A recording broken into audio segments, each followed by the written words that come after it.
Всем привет. Начинаем стрим. Начинать. Это сюда. Остановились мы на том, что сделали наш цикл DES. То есть, кстати, он и отсюда нас отправит в главное меню, если мы помрем. Между прочим. Оп, и мы здесь. Да? Взяли, выбираем уровень. И понеслась. Хорошо. Я хочу сделать загрузочный экран, а потом пойдем делать босса. В боссе там, ну, это обычный будет моб. Сейчас просто у него чуть побольше хп, естественно. Вот эта вот вся история. Свои там мобилки и так далее, тому подобие. И у него там, так как он отдельный класс, он после своей DES будет штучки определенные дропать. Для начала нам надо сделать загрузочный экран. Давайте я спрошу, что этого.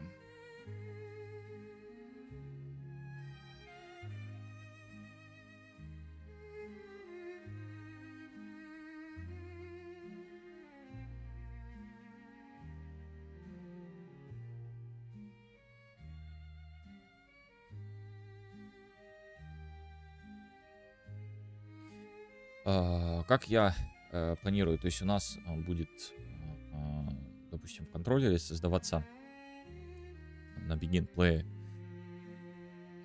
виджет, это загрузочный экран, и он у нас висит и ждет своего времени, когда же даже он отвисит, так сказать. Точнее, даже не так, наверное, будет, но, в общем, он там будет создаваться, но может не совсем там. Смотрим.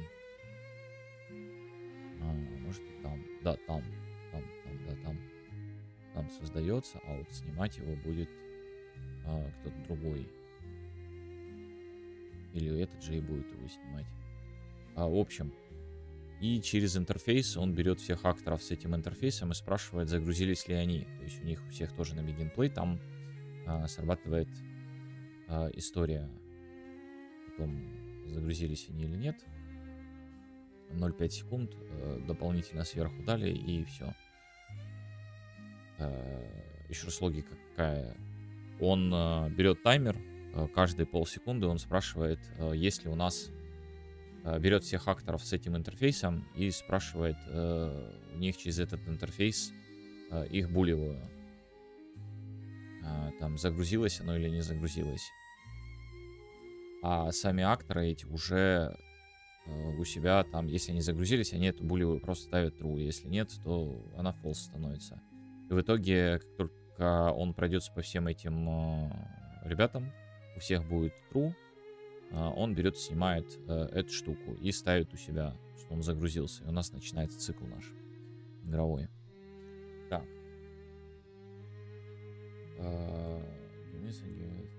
Что у нас первое загружается? Это у нас...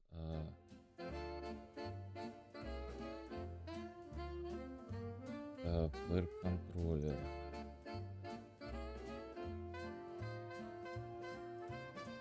Game Instance? Ну, кстати, может быть.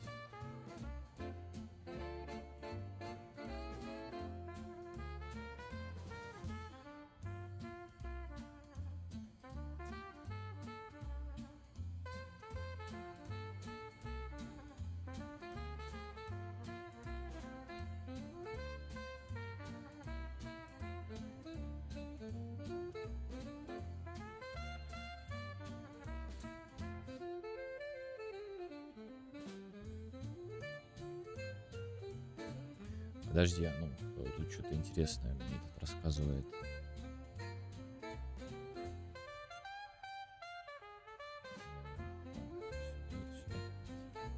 Где у нас Game Instance наш, который мы создавали?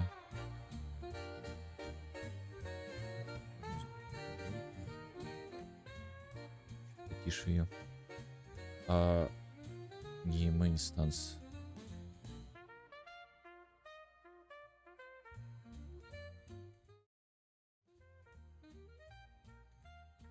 Вот такой. Так, Game Instance. Game Instance, Game Instance. Вот он наш Game Instance. Ну-ка, открою его.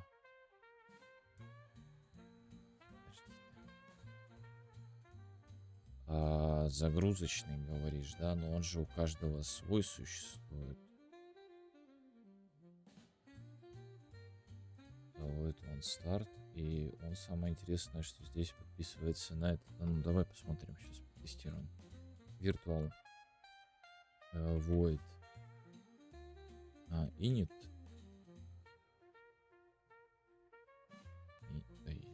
Unit init override. Override. Это game instance. Есть он старт. Это он старт. Ну, допустим, init. Это в самом начале, как только мы запустились. Хорошо. Супер init. И тут что мне советует этот? Он мне советует подписаться на fcore u object delegates. Чего? fcore u object delegates. А что это такое?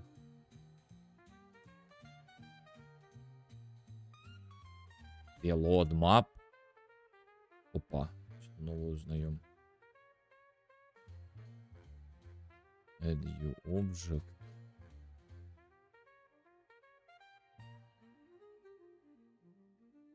F-string map name. Payload map.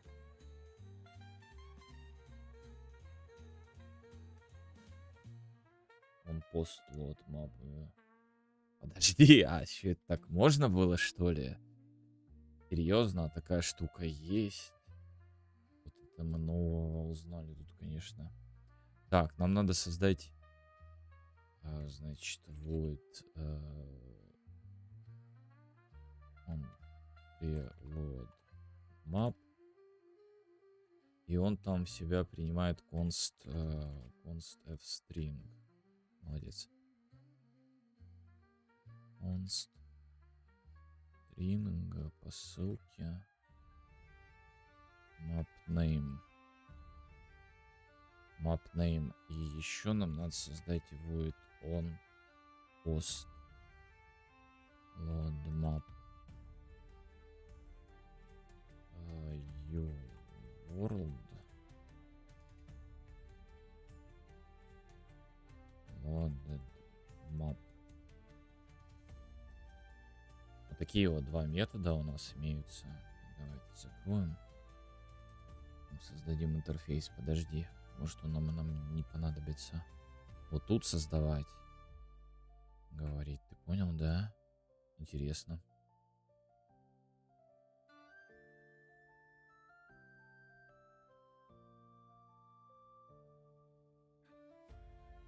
Да, очень интересное. Давай всем сейчас. У нас ругаться будет. Угу.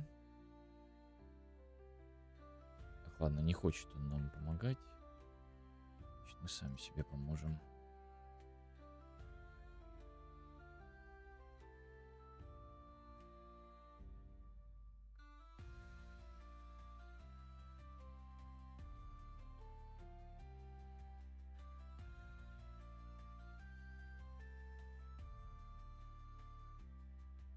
Так, add you base you main game instance on pre-load map. Так, on post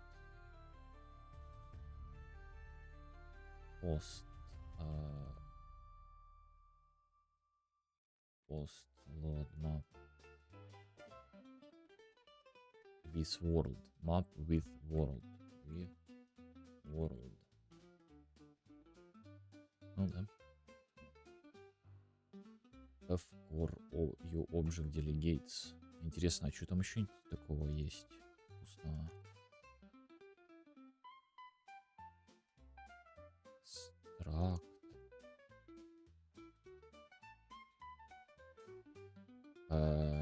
глаз не может зацепиться. Подожди, static core и object on pre-object property. Object property modification called by object pre-edit change property chain callback. Standalone game edit builds. Builds for every object renamed. Called when an object is renamed, this gets called on object is renamed. Я не знаю, где мне это может понадобиться. Ну ладно. Слушай, тут очень много чего интересного. Надо будет с этим разобраться. Хорошо, есть. И что он хочет сказать, что вот это вот preload map у нас сработает. Давайте здесь какой-нибудь, не знаю,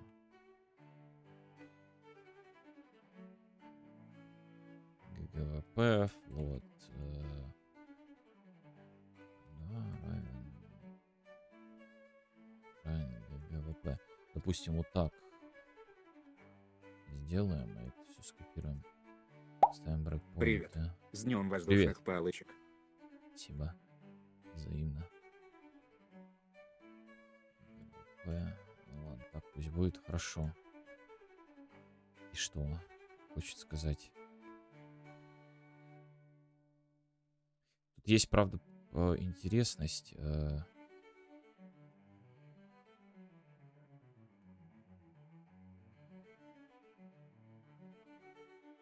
Есть интересность в плане того, что инстанс этот он-то заспавнится один раз при этом. При запуске сейчас редактора. Разве нет? Воздушные палочки. А что за палочки такие? Воздушные?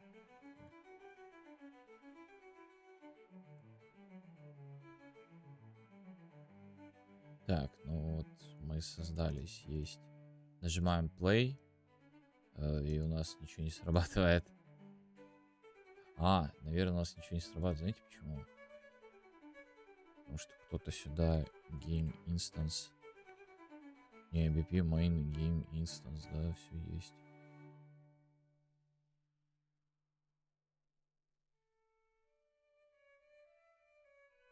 Так, а вот это срабатывает. Так, это срабатывает. Load map. То есть при этом старте он не сработает. Хорошо, а когда вот сейчас загрузка пойдет, он сработает? Так, вот началась загрузка. Хорошо.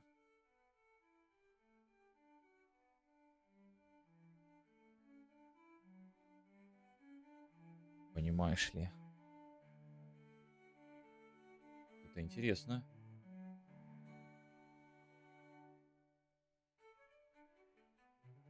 Вот это очень интересно.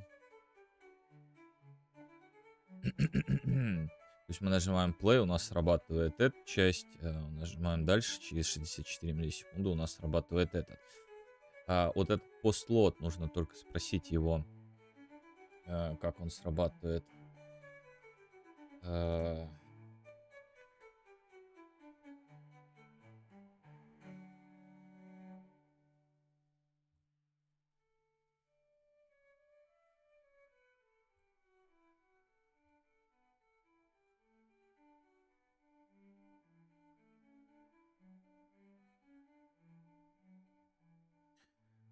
Так, все ли как... Ну, когда загрузка полностью произойдет, нам надо этот интерфейс добавлять или нам не надо интерфейс добавлять? Привет. Привет. Как срабатывает, когда карта загружена, но это не значит, что все акторы проинициализированы. Геймплей еще может не вызваться. Угу. Лучше убирать не в постом, а когда плеер-контроллер полностью готовы.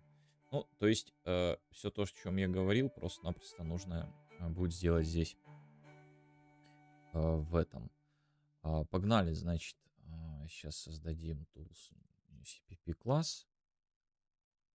Real Interface. И вот здесь Interfaces. интерфейс. Интерфейсы создать папку. Interfaces.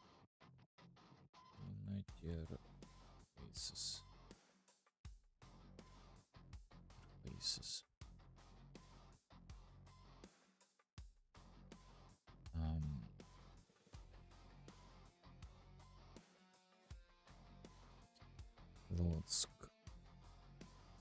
Load screen интерфейс. Load screen интерфейс. И, кстати, Game Instance может дать нам доступ к этому. Но лучше, чтобы тот имел доступ к этому Game Instance. Компонента будет иметь доступ к Game Instance. Она просто возьмет у него и будет спрашивать. Точнее, просто подпишется на делегат, да и все, ничего она не будет там спрашивать. Что бред. Пишется на делегат и будет слушать его, чтобы запуск сделать. Все ли загрузились? Угу. Итак, каким образом мы поймем, стартуем или нет?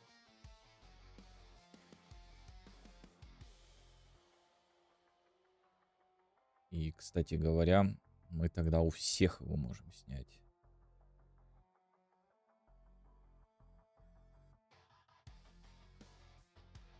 Инпуты отключить.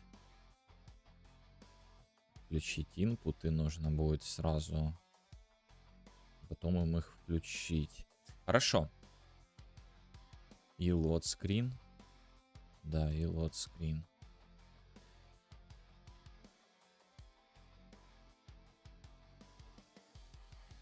И load...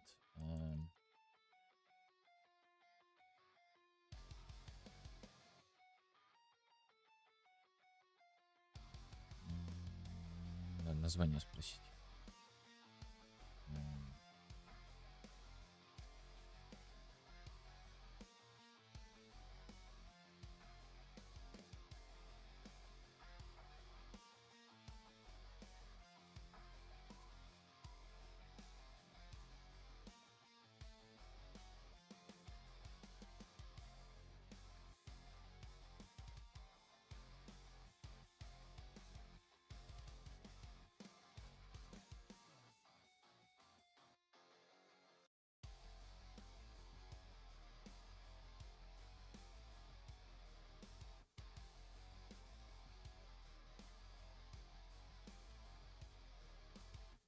Все спросил, сейчас нам название красивое ГПТ даст. Initialize. И initialize. Initialize. Забле. Is loaded. И loadable.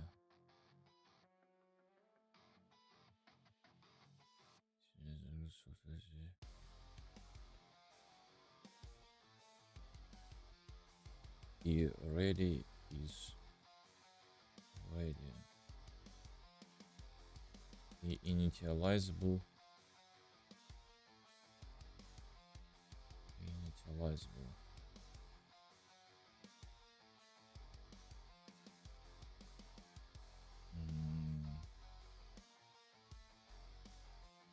И ready, конечно.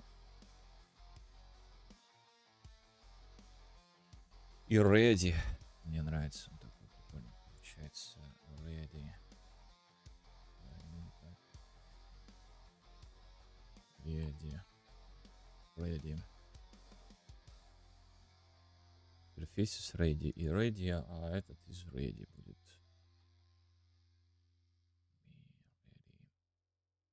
Хорошо, погнали. Create класс.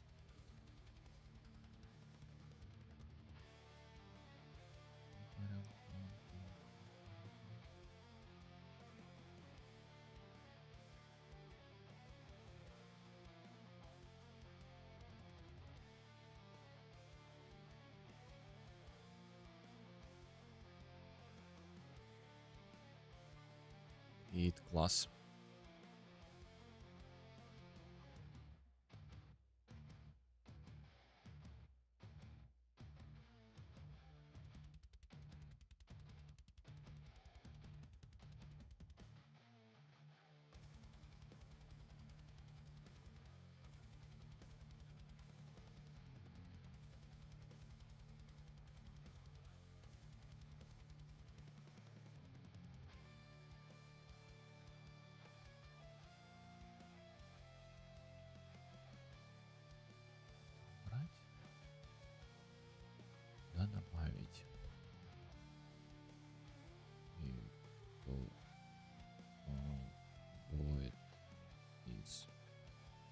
ready. Только не void, а bool. Bool is ready equal zero. Вот так вот мы делаем эту всю историю. И вот тут вот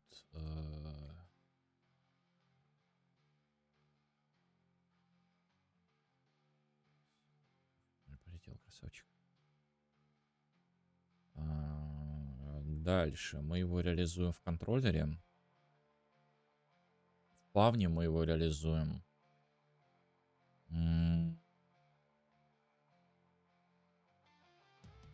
контроллере и в плавне мы его реализуем.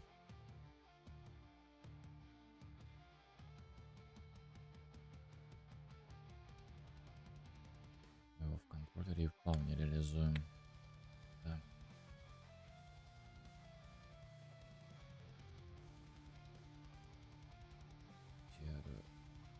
Cases ready.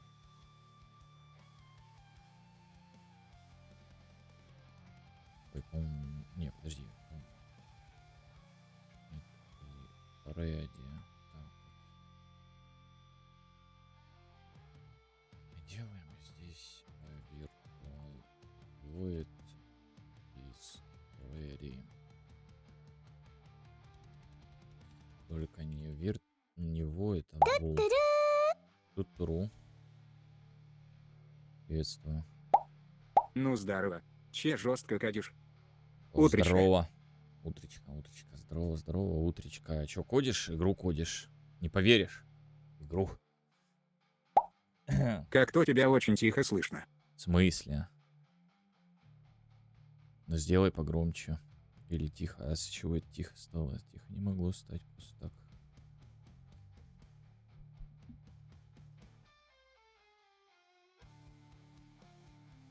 Или тихо всем остальным тоже. Или как?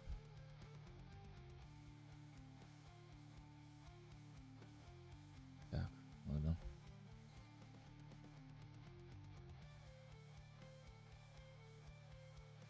Заряди сюда. Озвучка чата прям хорошо слышно, а тебя еле-еле. Но она громкая. Можно погромче, процентов на 20-30 будет норм. Можно погромче. Хорошо. Сейчас что-нибудь придумаю. Сейчас что-нибудь сломаю. Так. Ой. Вроде лучше. Вроде лучше. Я ничего не менял. Так. Ну, 2 децибела добавлю. Нормально будет? Или не? Или Показалось, лучше 3? значит. Или 3. Давайте 3. Ну, добавил. Хорошо, все. Так. Закрыть. Потом зайдет человек, скажет, слишком громко, перегружен микрофон. Во, лучше. Это хорошо. Это хорошо. Так, из ready мы...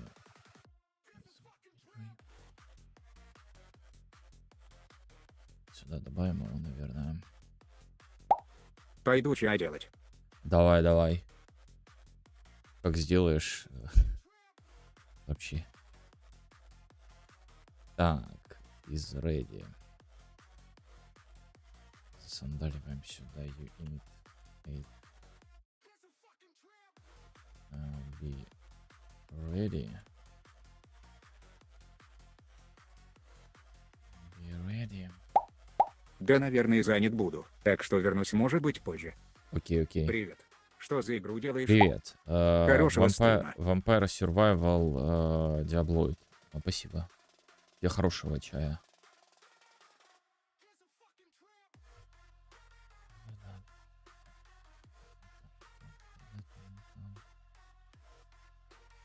Так, изначально он false. Крутяк. Удачи в разработке. Спасибо. Понадобится. Так, я думаю, после того, как вот он здесь На все... мобилку делаешь хоть. Не осуждай мобилки. Какая Диаблоид мобилка? Ты чё? Не.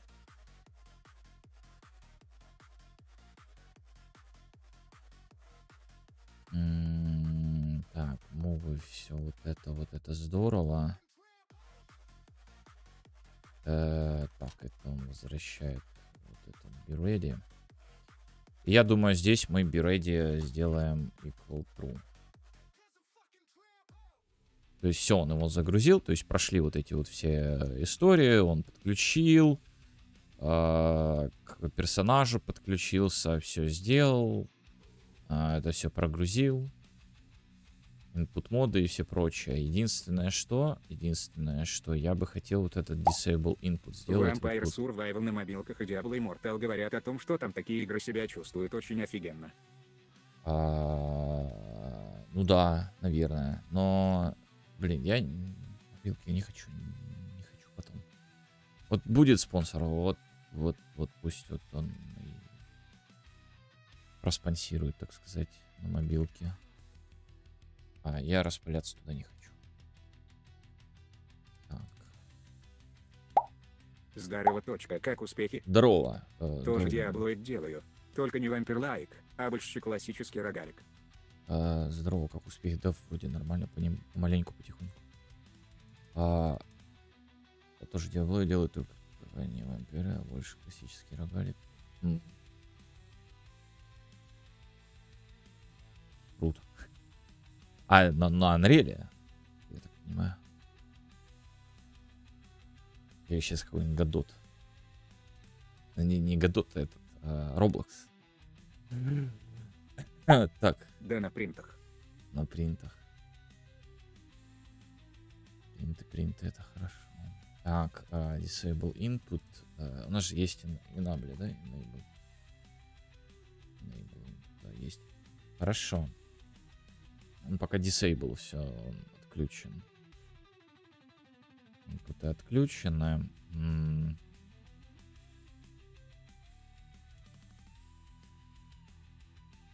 Угу. Теперь в характере пошли. Player характер. Мы, значит, тоже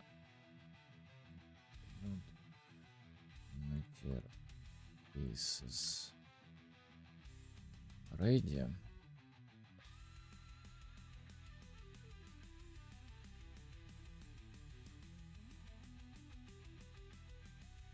И ready.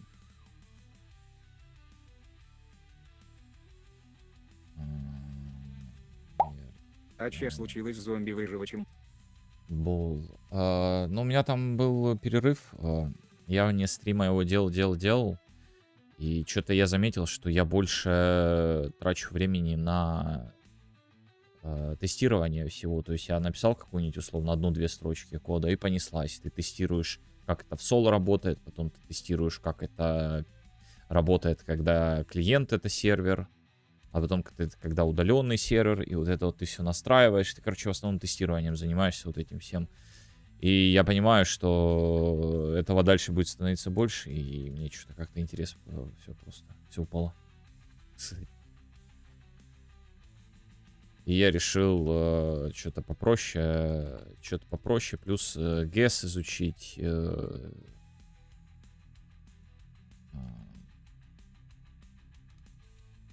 GES изучить попроще. Как бы под онлайн делаю, но не под онлайн. То есть как стараюсь некоторые фишки сразу делать, чтобы они, работали и с онлайном, но так на отвали.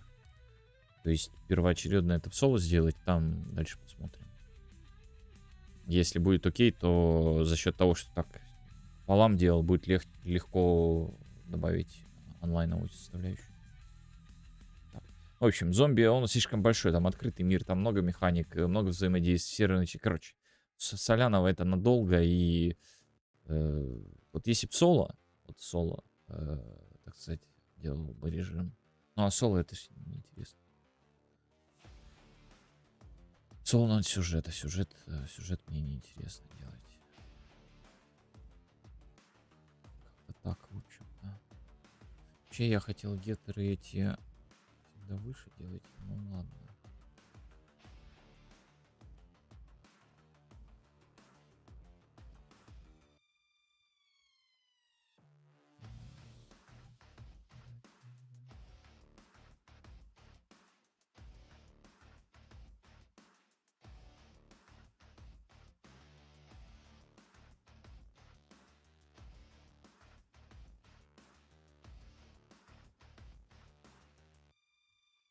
и ready.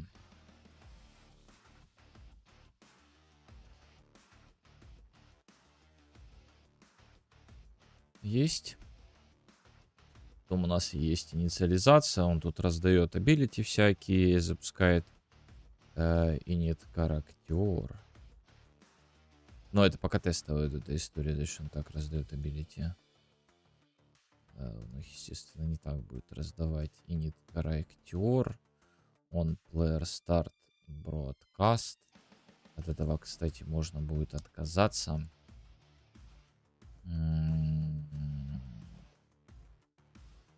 Equal true. Player start. А кто на тебя подписывается? Вистас, да, на тебя подписывается.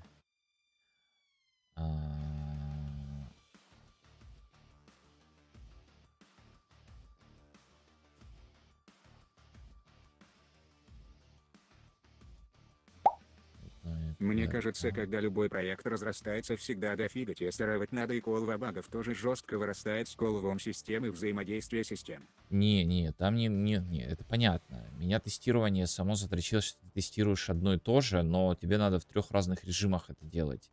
И когда у тебя это еще где в 2 работает, а в 3 не работает. При 2 случаях это работает, а в 3 случае не работает. Ты идешь, это фиксишь, а потом опять понеслась. В 1 залазишь, смотришь, это работает, нет. Во 2 залазишь. Ну, в общем, то есть ты тестируешь одно и то же 3 раза. Меня это прям, меня это напрягать меня это начало. Мне, не нравится мне это, в общем. Мне не понравилось. И плюс, так как ты в соло это делаешь, этого будет больше и больше становиться в плане того, что тебе все это надо будет. И ты в основном будешь сидеть вот это тестами заниматься. Такое себе, в общем. Меня начало это напрягать. А то, что тестировать, да, но тестировать одно дело, когда зашел, просто взял, протестировал и все, а тут ты зашел 1 раз, протестировал, это оно работает. Потом 2 раз, допустим, протестировал на всякий случай под другим углом условно работает. Потом ты во 2 режим зашел, где сервер это игрок. Там у сервера потестировал, потом переключился на этого, у этого потестировал, этому короче. Фу.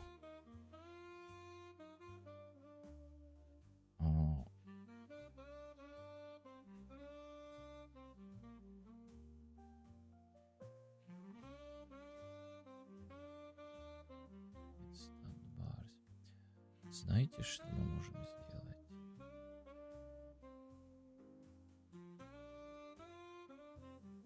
Мы можем тоже через интерфейс этот здесь подвязаться. Надо будет интерфейс только подключать и узнавать через него, и не надо будет делегат дергать. Отписывается от делегата, и делегат вообще удалить.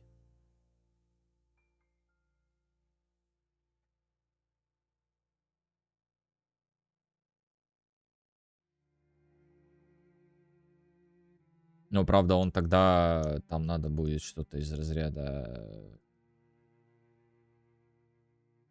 бесконечного этого ставить.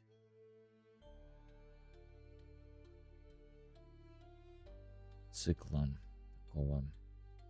А это по-любому так делать, что это вот может не сработать. Он здесь может его не получить. Дело в том, что это плеер характера может быть пусто в этот момент. Он его еще не... Если серверная часть. Это работать не будет. Поэтому надо переделать это. Давайте переделаем. Блин, ладно.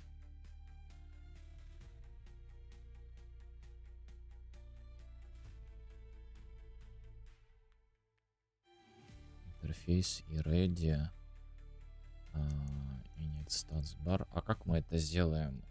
Можно это сделать так? F таймер. Handle таймер. Handle. Get world. Get timer. Что?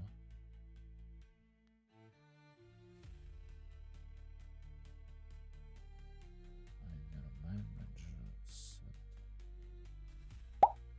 Я вернулся, и пока я тут. О, это хорошо. М.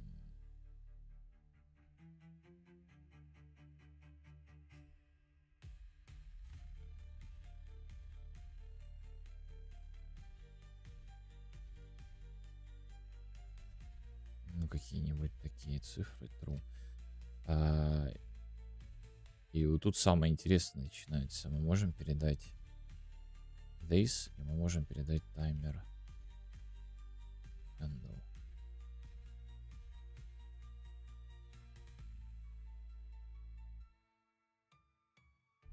Мы можем так передать, но лучше тогда создать tvig object, object pointer uv stats bar vig this. А ты не мешал громкость, не настраивал стрим? А то ты у меня всегда был на 15-20 громкости и было норм, а сейчас все же тише стал процентов так на 50 минимум. Не, я ничего не менял.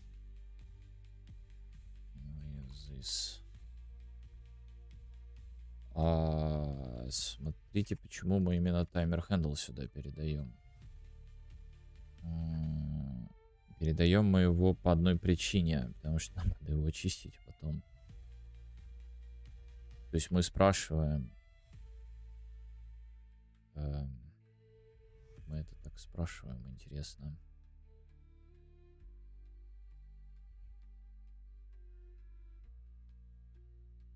Get owning player path. Ну, значит, смотри. Мы подключим интерфейс.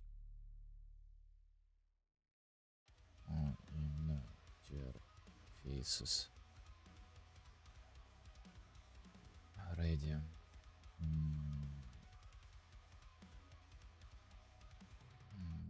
Ready.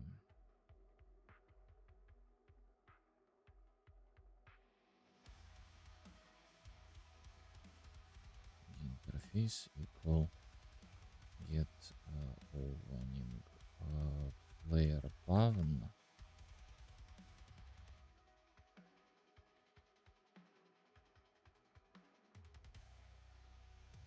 Ast и ready.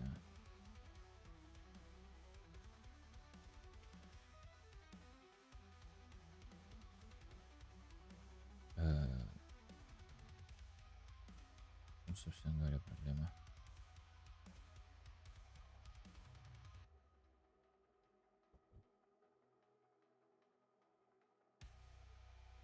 Потому что exist. Вот в чем проблема. Так, есть проверка if big this is valid.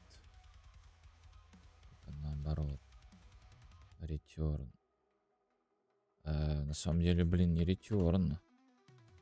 Нам надо таймер очистить. Вот этот таймер. А откуда он возьмет get world? Самое интересное, что...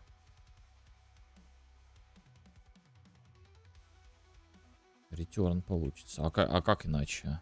А никак иначе. Подожди, если в exist пустая, что произойдет с таймером в этот момент? Он же не записан там, что произойдет. Он должен его, в принципе, очистить.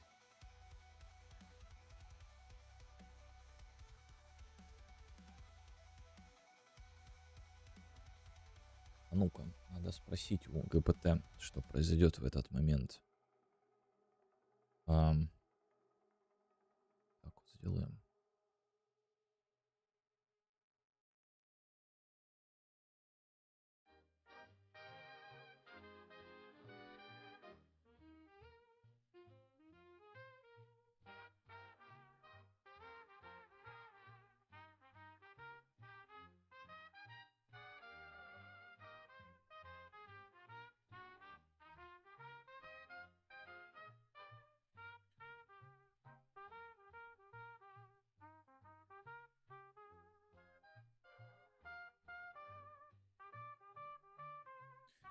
Оу.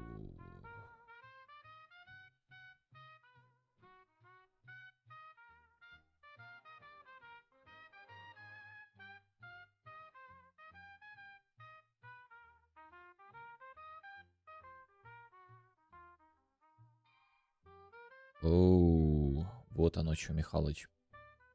При вот такой, ну да, ну это было очевидно, конечно, но в общем, да, это проблема. Будет ее здесь init таймер. Таймер handle. Ну тогда создадим таймер handle. Private сразу его в таймер.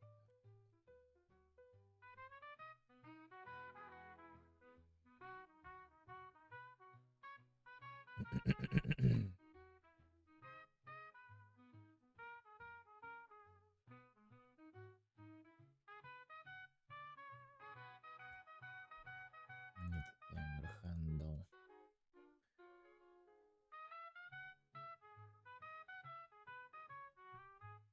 Здесь return, а здесь мы просто-напросто делаем следующее. Мы просто его очищаем где-то.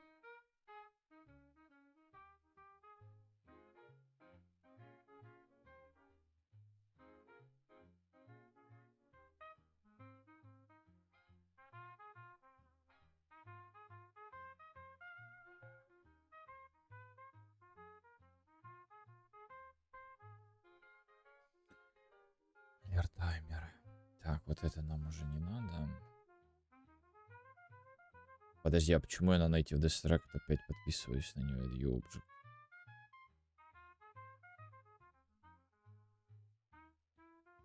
Отлично, я тут ставил, не подумал. Прикольно. Так, а что касается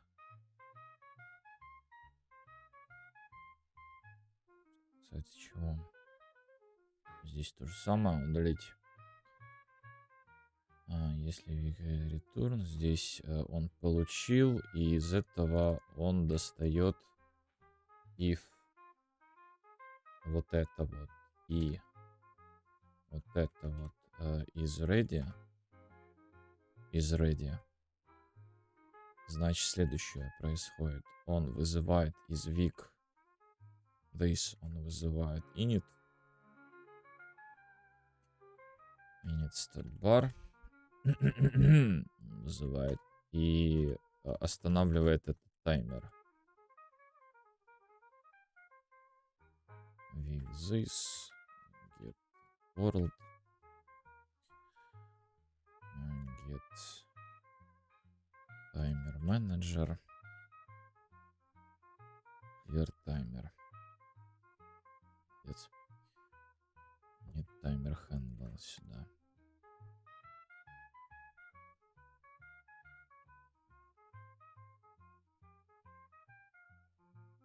Так. Есть контакт.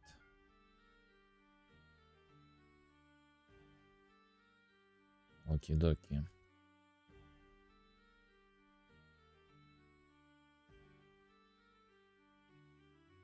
Это более такой безопасный вариант, потому что в том случае есть сетевая история, что персонаж может, ну, виджет уже есть, готов, а этот еще как бы не готов.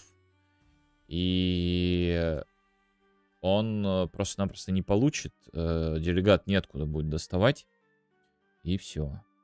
Или это с компонента такая фигня была. Персонаж уже должен быть готов. Ну, в общем, при такой записи у нас, в принципе, нам плевать. Сделаем чуть чаще. 0.1, то есть каждый 0.1 он задается этим вопросом и узнает, готов ли наш персонаж. Потому что, может быть, там еще что-нибудь добавим мы. А так мы четко знаем, что он готов. И мы можем добавлять в общем, добавлять. Все очень легко и просто. Так, ну и у персонажа можно взять и убрать on player start.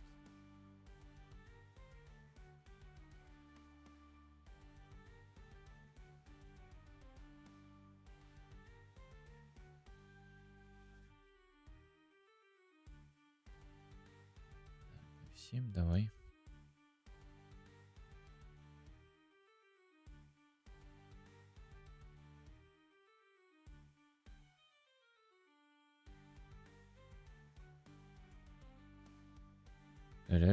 Да-да-да-да-да.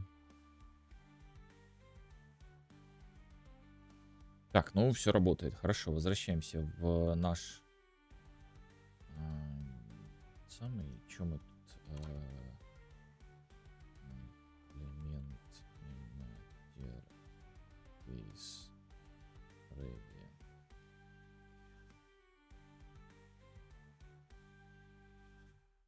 Так, вот это мы убираем. И здесь давайте писать логику. Значит, во-первых, подключить сам интерфейс.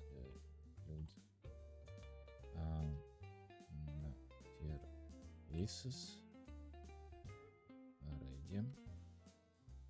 Потом создать protected you property edit annually print read you print либо нифиг категория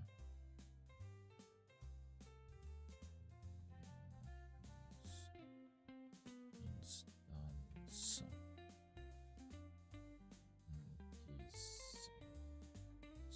of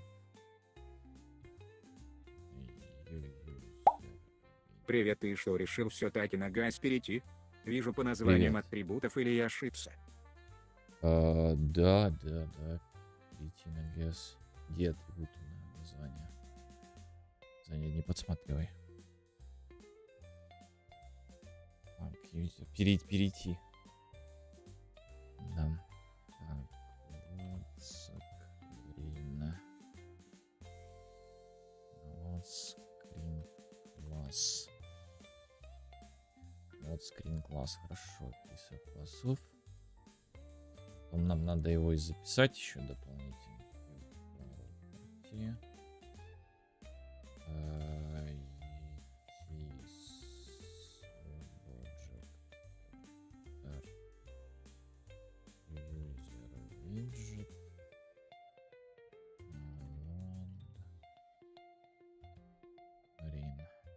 Хорошо. Есть. На всякий случай. Я не знаю, он, скорее всего, не знает о нем, конечно. Я его добавлю.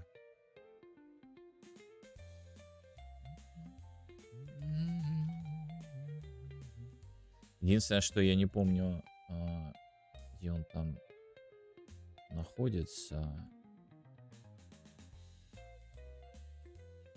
Edge Blueprint.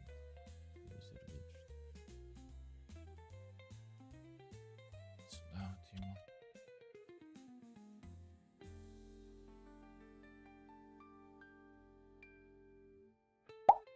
Ну он порой сильно выручает, не надо самому проверки писать, там все на тегах.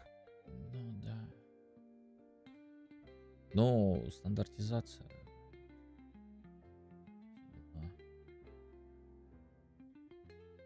Много чего, да, самому не надо писать. Ну, блин, он громоздкий, он много чего лишнего делает. Там, где не надо. Там, где надо.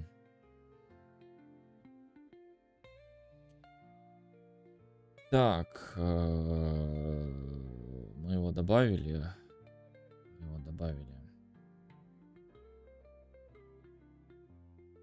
Что мы должны сделать? Я хочу спросить get you gameplay stat, либо сейчас get all akka you gameplay statics you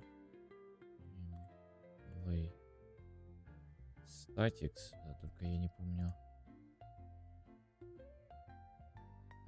Кисмет, по-моему, там у нас идет.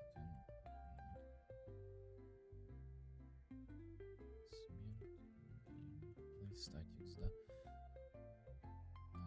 You gameplay statics get all actor with interface. Вот эта вот штука нам нужна. Я вот так же понимаю, там, да, у тебя все устроено, или как у тебя там все устроено? Вот так у тебя все устроено. Кстати, класс, понятно. Ага, TRA акторов ты получаешь World Context Object.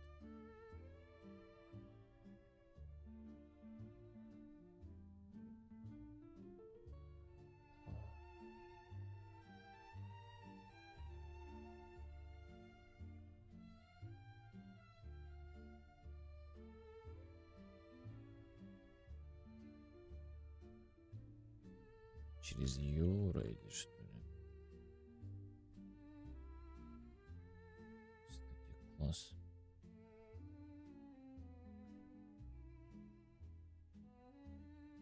U-интерфейс, да, он принимает.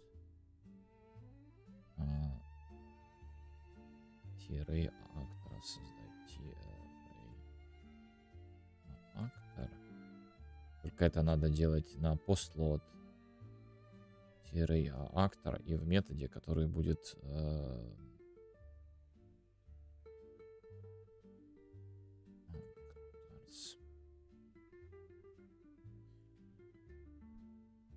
актор сюда. То есть вот здесь у нас запустится тоже запустится товарищ. Еще какой товарищ у нас запустится? Ну как его? Макрос таймер. Таймер, который будет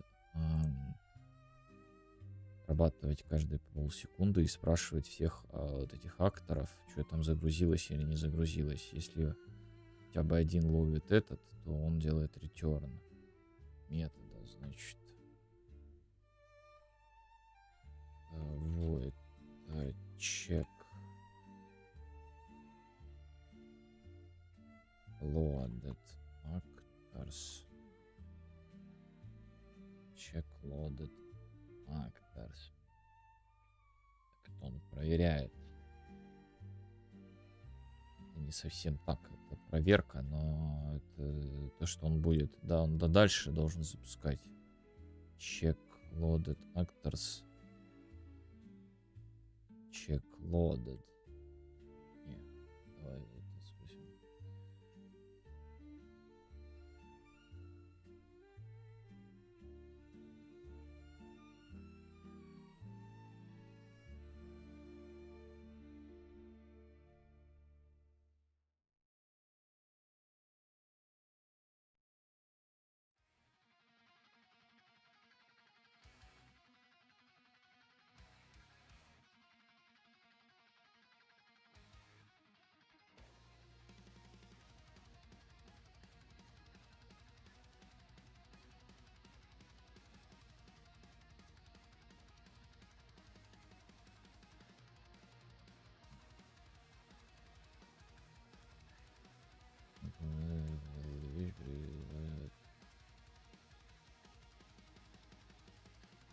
Try hide loading screen if you check and finish loading.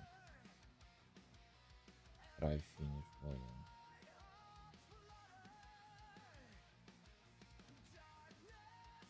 Мне не нравится try finish loading, самый чистый и правильный вариант. Try hide loading screen. Кстати, try, да, может подходит. Try finish loading. Ладно, подходит, потому что мы-то это в цикле делаем. Ну, не в цикле, а в таймере. Потом в private также создадим f-таймер handle.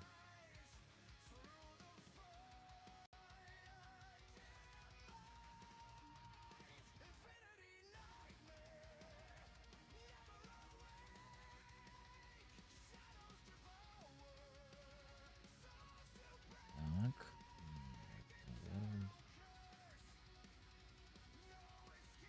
Get timer manager. Set timer.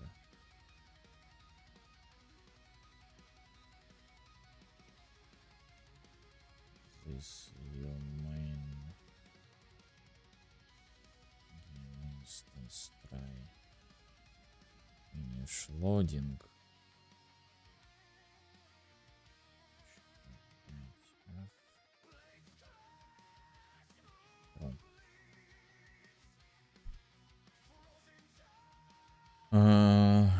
Поехали. Теперь вот это вот сюда. А вот здесь вот следующее. Мы должны сделать, подожди, по порядку идем. Мы loading screen. Вот этот if Loading. Loading screen. Load screen, что ли? Да, load. Loading, наверное, надо написать, да.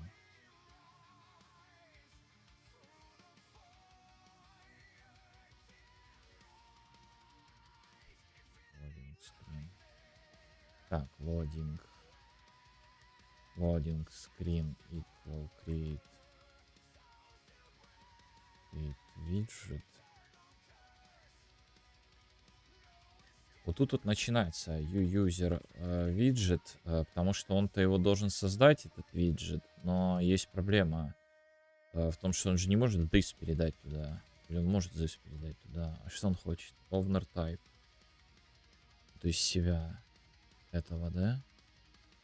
Ну, хорошо, если он true, то тогда loading screen add to viewport.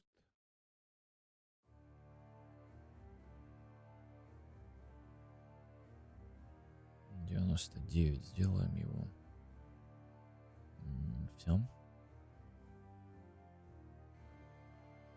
Здесь мы что делаем? Мы получили наших акторов всех, и мы теперь перебираем их. For actor const actor actors.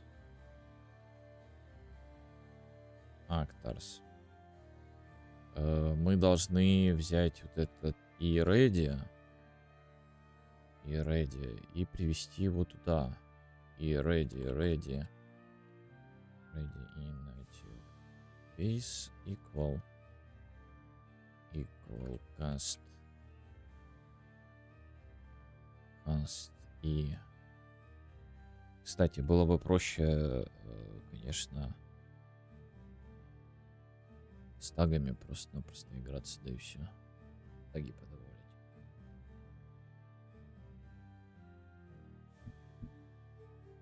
По массивам там бегал, конечно, бешеный. Ну. И ready actor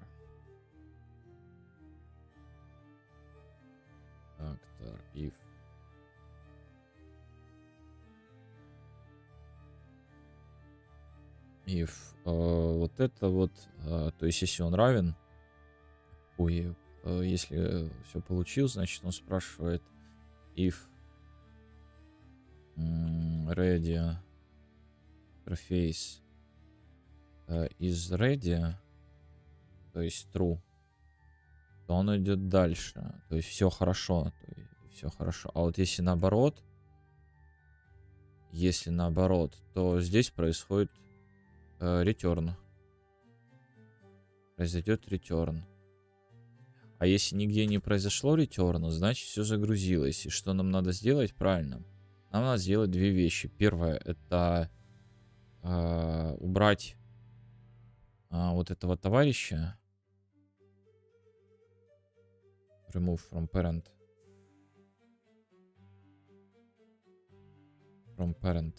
Но дело в том, что он его, скорее всего, не сразу уберет. По идее, должен сразу убрать. Ладно, пока так оставим. И он должен будет взять всех контроллеры и сделать enable input в них. Такая вот замечательная вещь. А контроллеры, как мы берем контроллера? Я уже не помню, как мы там брали контроллеры. Level up. Сейчас.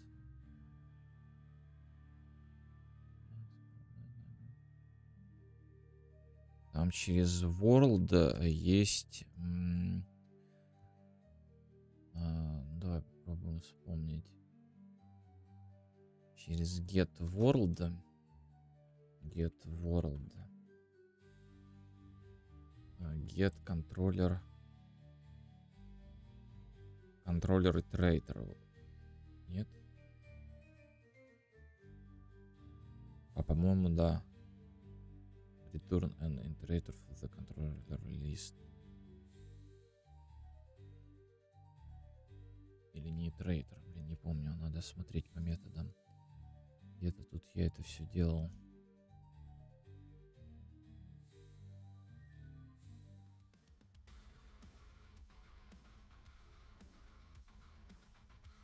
Где же я это делал? Здесь таймер. Давай все просмотрим сейчас. Clear, нет. Add player controller. Это когда там он добавляет его. Нет, с полными.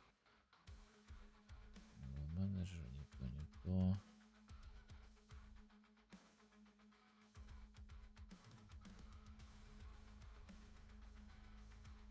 Так, нет, нет, нет, нет. Get num player controller. Это get num player. Get player controller iterator, да, вот он. Вот, мы через get его получаем. Вот эта вот штука. Вот. Записывает.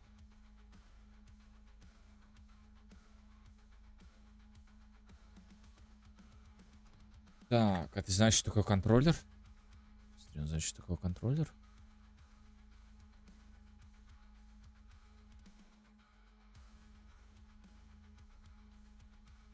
Контроллер-то мы в контроллере вызываем enable input мы вызываем. Даем контроллера. Вот такая вот вещь. Потом, наверное, снимаем его уже.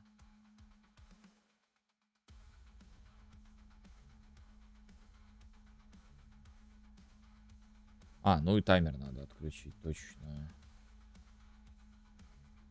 Естественно, нужно таймер отключить.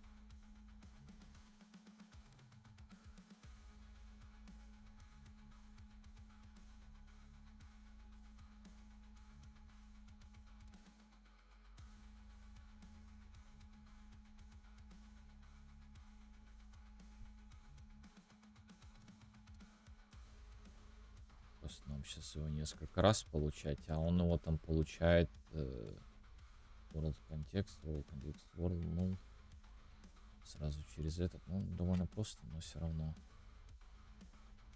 И здесь мы достаем его как таймер. Это таймер менеджер. Clear. Один таймер handle.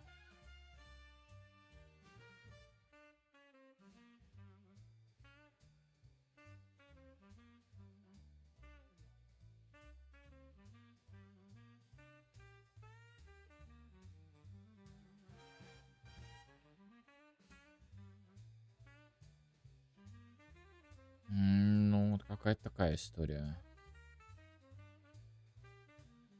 То есть это прилот, там, где мы только лот запускаем, у нас сразу запускается наш этот товарищ. Скрин. Мы его записали. Потом он пост-лот сработал. Мы запустили таймер на 0,5 секунд как раз таки подождать. Через эти 0,5 секунд он возьмет всех, пройдется. И узнает, кто что там загрузил, не загрузил. Можно, кстати, сделать даже не 0,5, а вообще 1. Сразу сделать, 1 секунду дать. Секунду на загрузку как раз нормально будет. То есть, если, допустим, еще не загрузилось, еще сверху секунда, а там на следующий кадр загрузилось, у него еще там дофига есть кадров, чтобы еще всякое подгрузить. Поэтому все нормально. Есть контакт.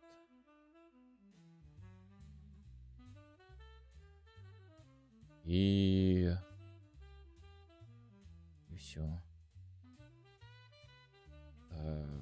Так как он сработал, вот этот товарищ, мы можем спокойно к нему обратиться через вот этот компонент, сможет к нему обратиться, а она к нему начнет обращаться, чтобы начать спавнить enemy. То есть у нас-то еще нет логики вот этого спауна. Сейчас, кстати, можно начать делать логику спауна и от строки, потому что босс-то он все равно зависит от ее логики. Что там он там на 5-й минуте, допустим, появляется. Или на 10-й. На 10-й. Поэтому вот как-то так. Ну, погнали туда.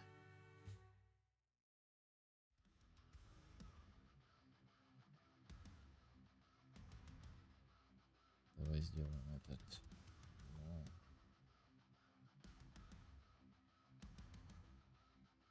Ну, Logic. Хотел. Еще раз совсем. И протестим, работает. Нет, сейчас надо просто в гейммод, в game instance добавить добавить loading screen. Создать его вначале, потом добавить и все. Прекрасно.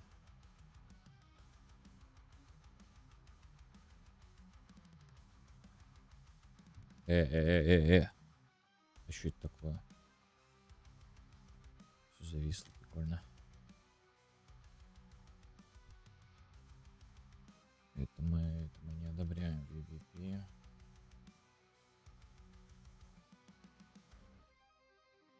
Loading screen. Ну, там, кстати, логику можно разную сделать, чтобы она там рандомные всякие эти показывала. Тут виджет.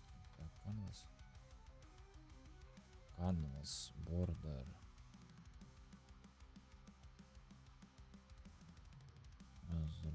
Ну, в данном случае у нас будет просто черный экран.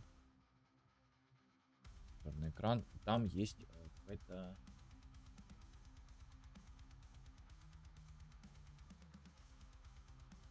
Какая-то такая крутящаяся штучка.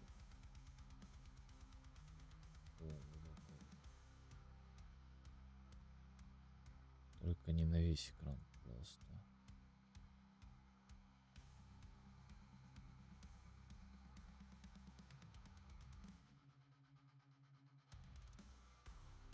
Так, где ее радиус? Вот тут 52, 64. Так, подожди, а как тебя? Через один гейм, понятно, право.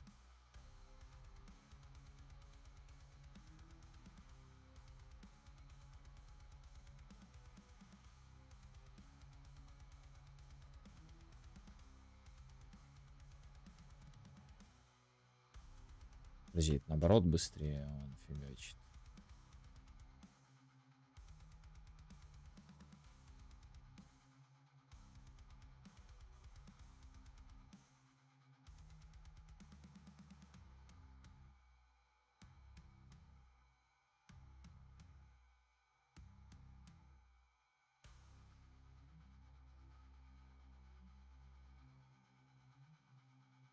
Все, там будет.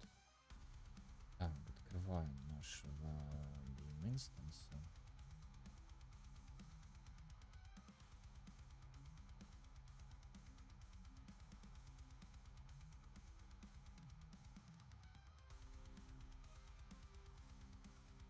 Так, ну давай, шлепай нас, чтобы мы туда отправились. Сейчас посмотрим, будет лодинг скрин, не будет лодинг скрина. Так, ну тут не было его, он его создал и удалил, потому что там акторов или нет. Давай брейкпоинты.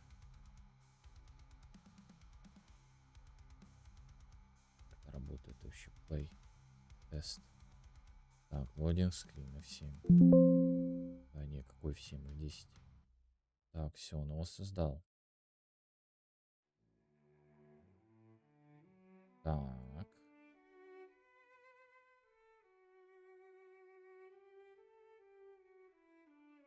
Первая идея.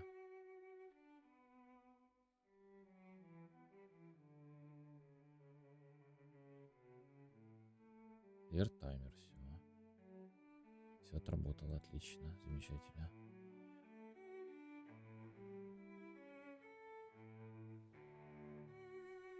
А лодинг скрина нету.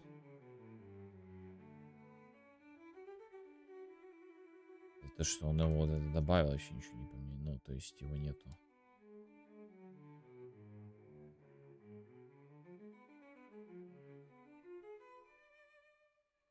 То есть он срабатывает правильно через секунду, но его дело в том, что нет. Так.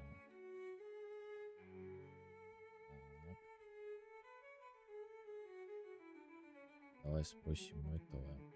М,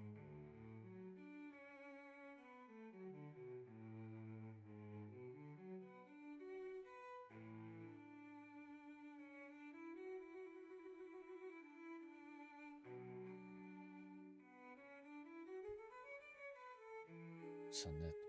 Клауди Сонет.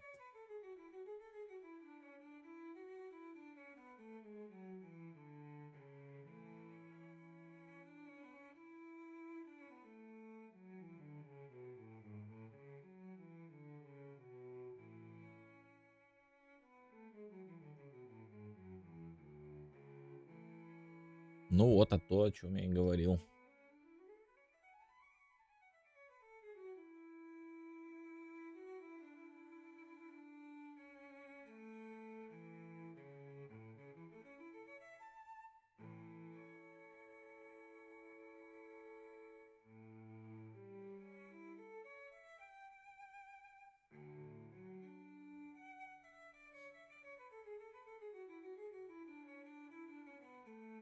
Что за муви-плеер?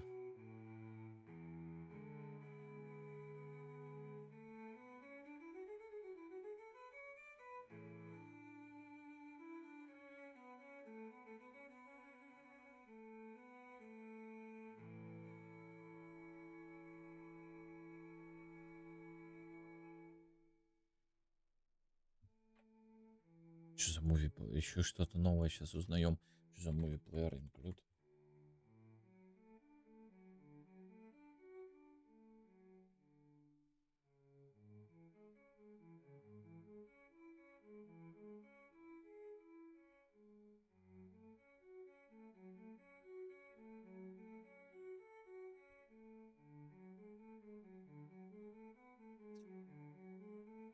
Как обычно.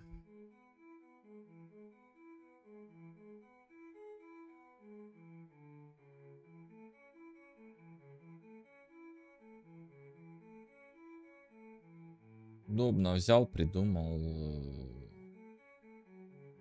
Ну, в общем, по поводу виджетов, то, о чем я и говорил. Ему нужен контроллер, а контроллеров нету.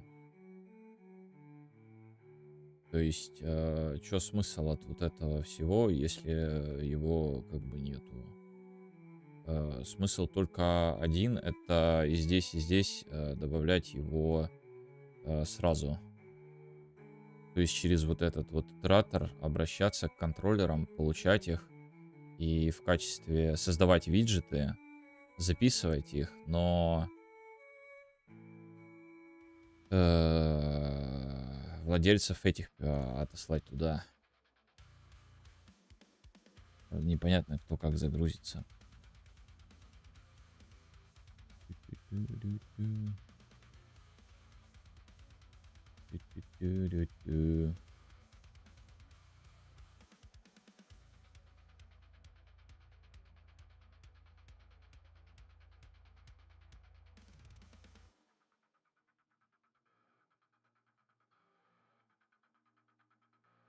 Да не, подожди, если он добавит на прилот и убавит здесь его.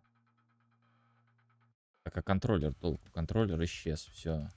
Это вообще не имеет смысла.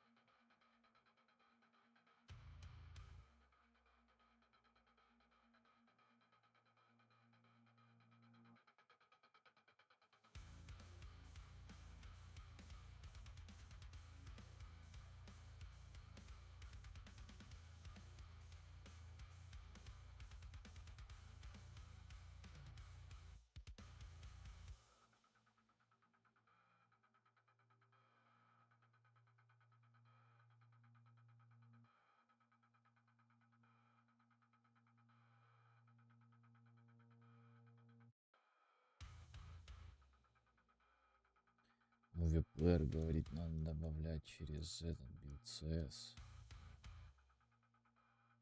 Ну, давай добавим через билд CS, хорошо. Мувиплеер. Говорили.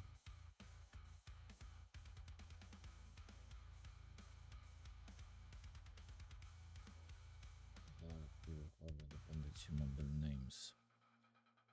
Model names. Так.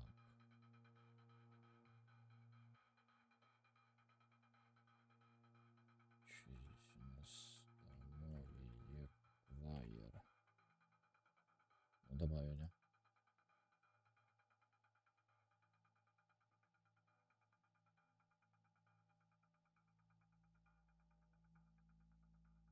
Допустим.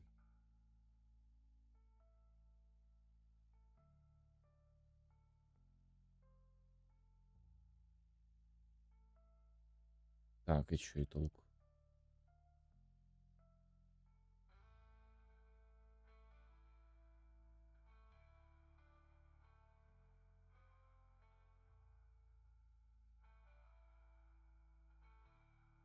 Теперь все хорошо ему. Окей, окей, возвращаемся к этому. Get movie player, setup loading screen. F loading screen attributes.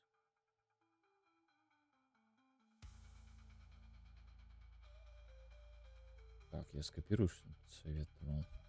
То есть он советовал такую вот фишку сделать, смотри. Так, количество.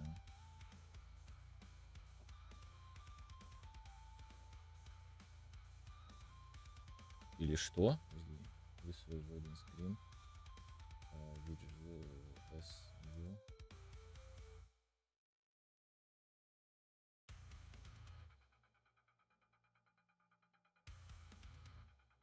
S-widget. Он примет сюда этот? Нет, нет.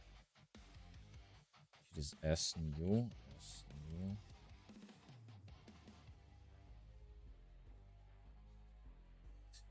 Что происходит? Нет, это не так. New test loading screen widget. Что ты такой вообще?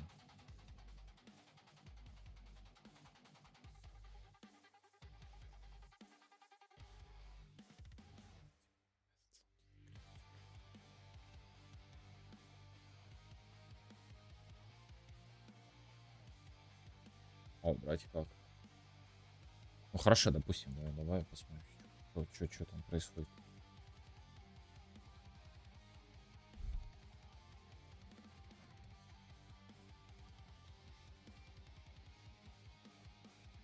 Какие-то новые штуки, дрюки открываем, прикольно.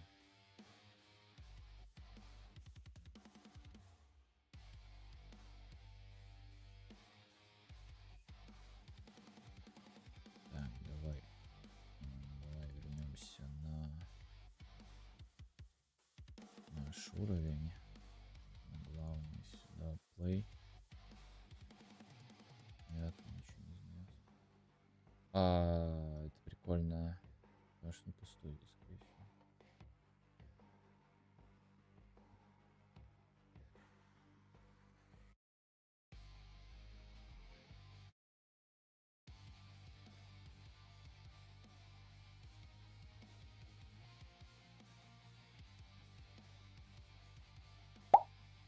А что сильно газ душит? Я просто буду скоро делать систему атрибутом его, думаю, писать самому или лучше через него все же. Да не, он не душит, он все вроде нормально, но там просто он просто громоздкий. Систему атрибута. Ну, смотря что ты делаешь, смотря под какую систему ты делаешь, для кого, для чего и так далее. Ну, вообще, если у тебя уже газ подключен, так нет смысла что-то самому там добавлять.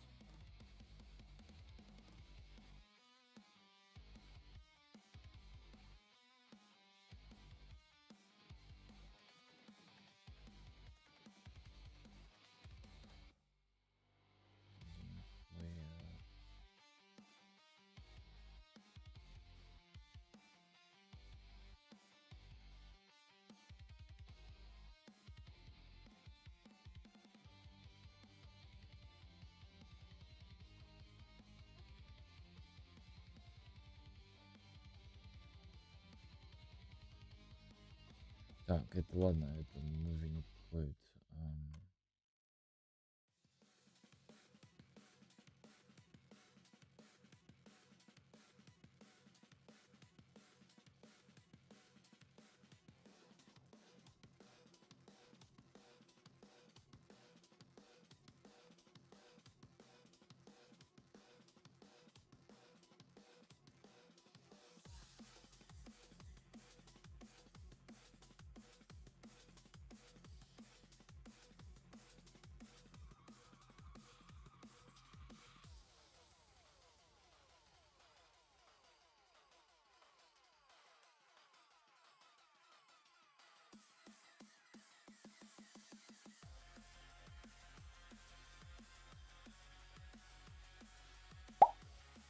Ну я делаю сингловую РПГ и у меня там десятки бафов, дебафов, бафы от шмота, и если я буду это все сам проверять, то мне кажется это будет просто неудобно через сотни проверок. Ну, через сотни проверок, да, то есть тебе надо систему писать какую-нибудь там, если хочешь прям супер быстро, чтобы было, то это либо битовую маску делать, либо что-то как там с хинамами играться, если прям быстро хочешь, чтобы все работало. Ну, а если так, то через теги, а если уже через теги, то как бы без.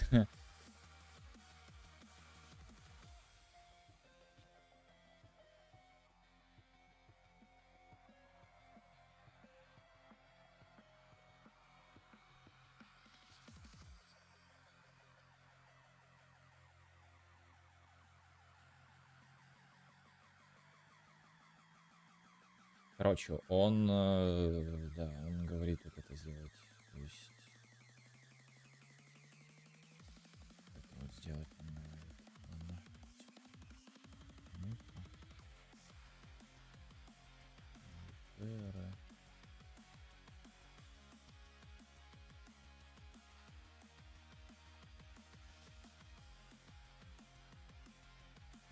Не, если уже с Гесом играешься, то играйся уже дальше.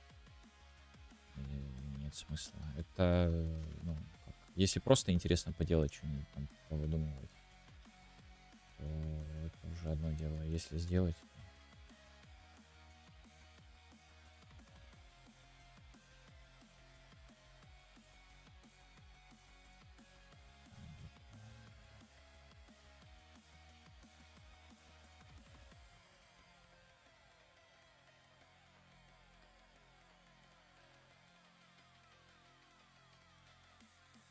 убираем.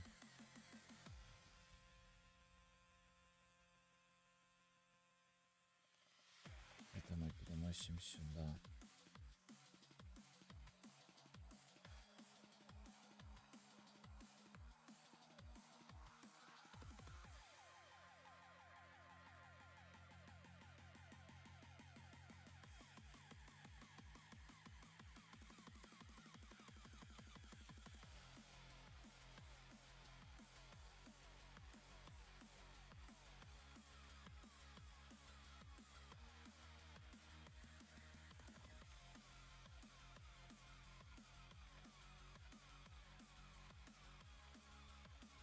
Так, на всякий случай мы там удаляли.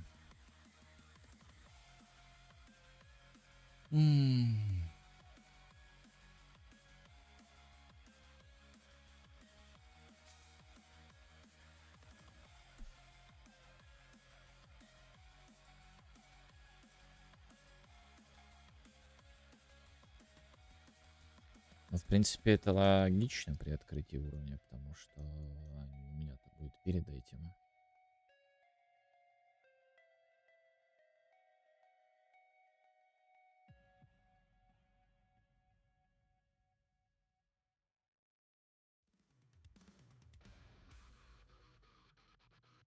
Нормально.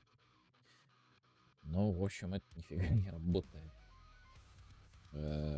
Эта штука, это все здорово, но она нифига не работает. Потому что контроллеры шлепаются.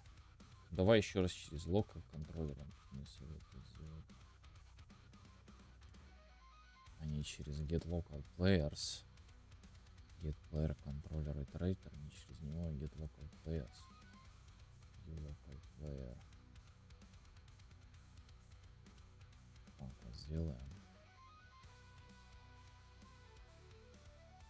Local player. Кого-то...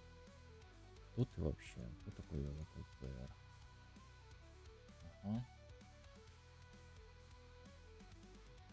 Это нам не надо делать.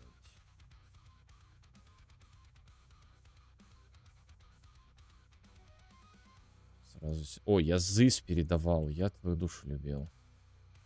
Не контроллер, нет. Вот в этом проблема была, наверное. Что-то не сработало.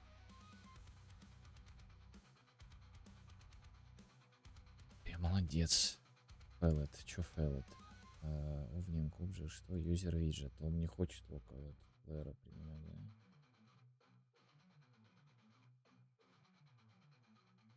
А, еще, кстати, add нужно сделать. Он же их поудаляет.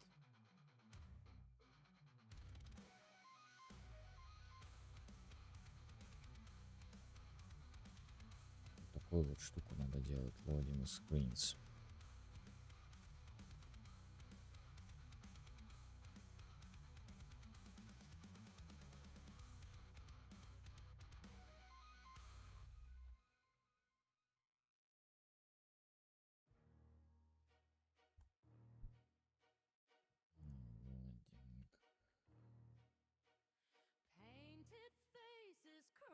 User Widget. Loading screen. Так вот будет делаться. Вот. Единственный этот, это то, что мы вот эту фигню вернем на итератора.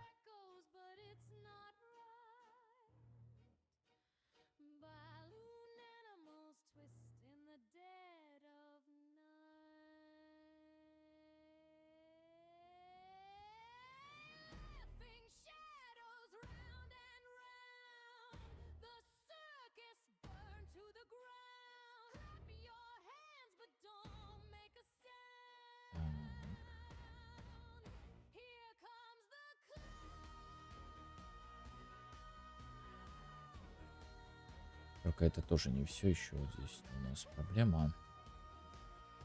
Должен пройтись по ним всем.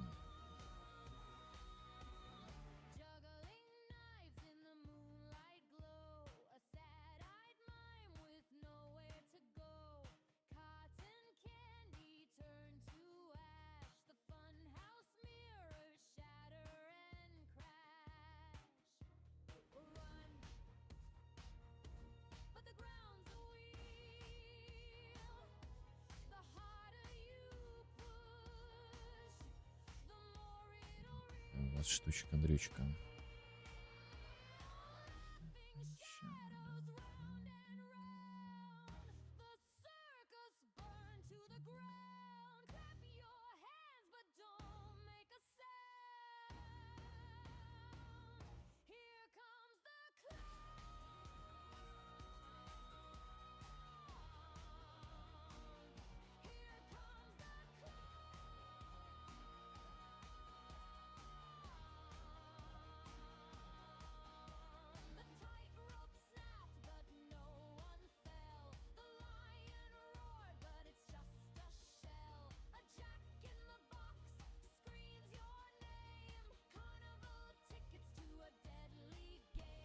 Ну, остается еще один только моментик. Единственный моментик остается один единственный.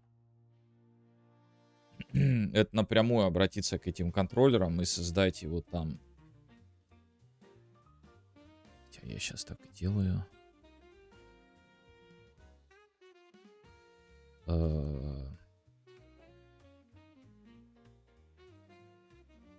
А если мы сделаем иначе? Если мы сделаем иначе, смотри, что мы сделаем. Мы вот так сделаем. У нас будет происходить. Если мы не в начале, а в конце это сделаем.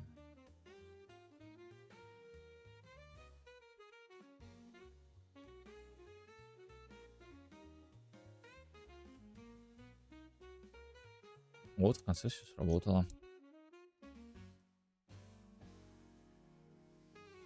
И вот теперь все работает, смотри, как круто. Мы нажимаем play, мы нажимаем этот, бац, у нас экран появляется, бац. UD, это все. Загрузочный экран, и мы на месте. Все здорово, все здорово.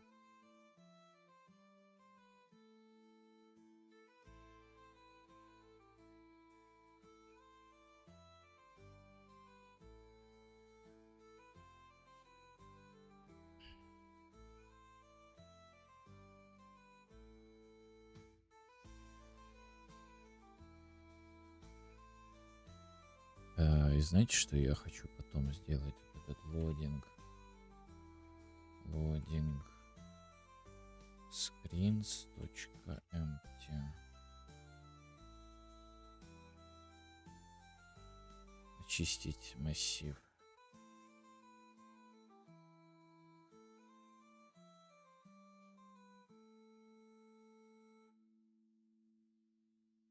Это тоже совсем другая история. То есть он берет и добавляет их в этот.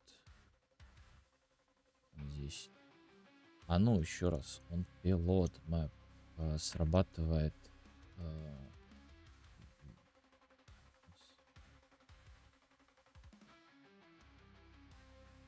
Он preload map срабатывает в какой момент?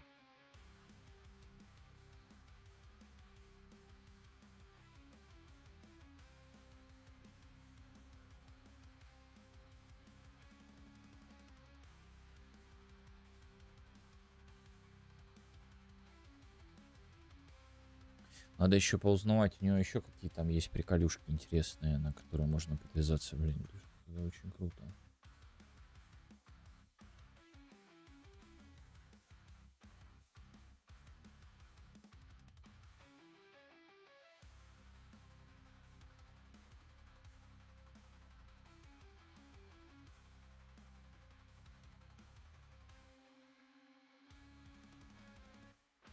То есть это когда у нас вот этот preload map, это когда мы вот этот метод load вызвали, у нас срабатывает вот эта вот вся история.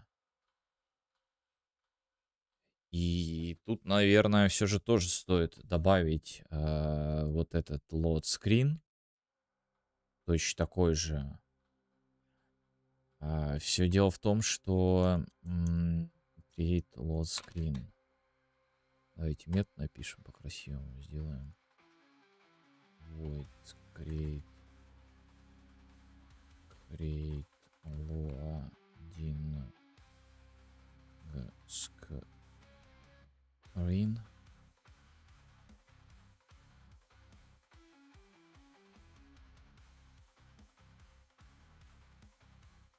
Что ж такое, что ты мне больше не подсказываешь?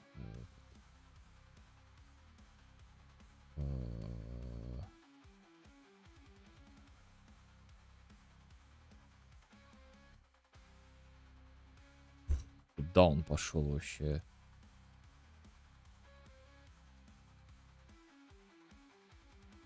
Ну, не хочешь мне подсказывать, ну, пожалуйста. Ладно, финиш лодинг. Вот здесь создадим его.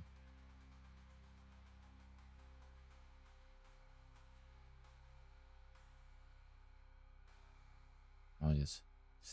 Ага. Ага.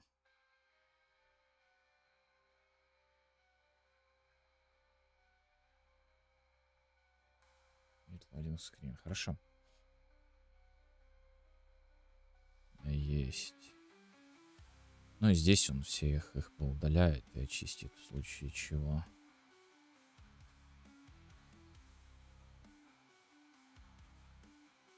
И сделает, все окей, все оки-доки. Давай перезапустим, посмотрим, как что. Ну, пока он запускается, я спрошу еще.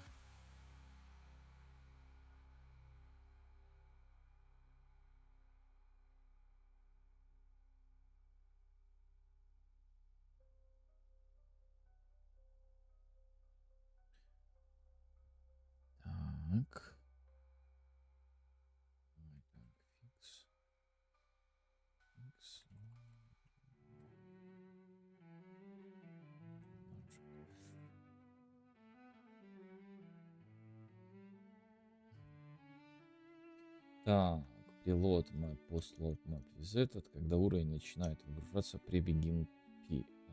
Эй. Горячая перезагрузка в редакторе. До hot reload, после компиляции blueprint. Жизненный цикл объектов. Объект создан. Он object constructed. Объект удален. Любой объект изменился. Тяжелый, осторожно.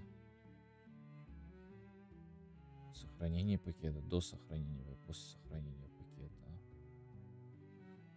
На практике всего этого в рантайме реально используется только preload, post-load, точнее, и on object saved, только в редакторе. Остальное в основном для редакторных инструментов и дебага. Для геймплейных событий в EA лучше использовать делегаты GameMod, GameInstance и GameState. Они более конкретные и безопасные. Окей. То есть этот preload и post-load только в основном используется, и object saved. Интересно, object saved. А где можно использовать object saved? Это собрать какие-то данные с него. Допустим, что-то мы изменили в объекте. И мы просто-напросто забираем эти данные в какой-нибудь датаст, отправляем. Допустим, его же датаст. Ну, кстати, да, это удобная история. То есть мы взяли, подвязались, передали туда this, походу, object saved. И записали данные. Прикольно, кстати. А ну, подожди, дай-ка я достану из тебя. On object. Presave. Object.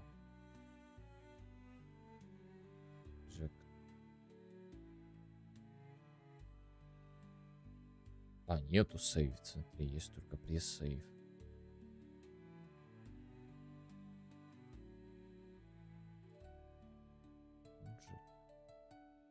Add new object. Но можно мне как-то... Ух, сколько тут всякого интересного.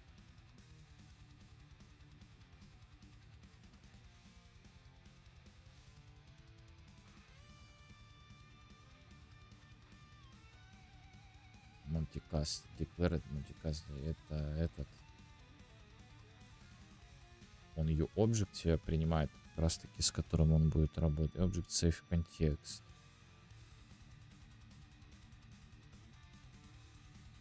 Я вот так оставлю. Чисто потом, может, запомню, что он здесь находится. Так, еще раз. Мы заходим на main меню, мы откроем, нажимаем play, откроем карту. Вот наш загрузочный экран. Бац. У нас пошел наш action. UDED. Загрузочный экран. Play, все, есть контакт. Хорошо. Все работает, все прекрасно.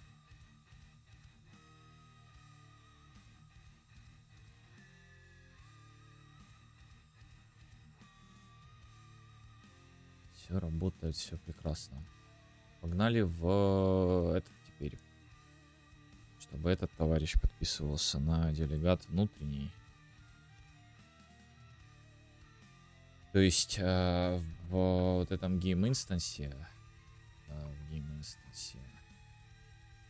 А можно, кстати, подожди, а он же себя получит, правильно? Или он себя не получит?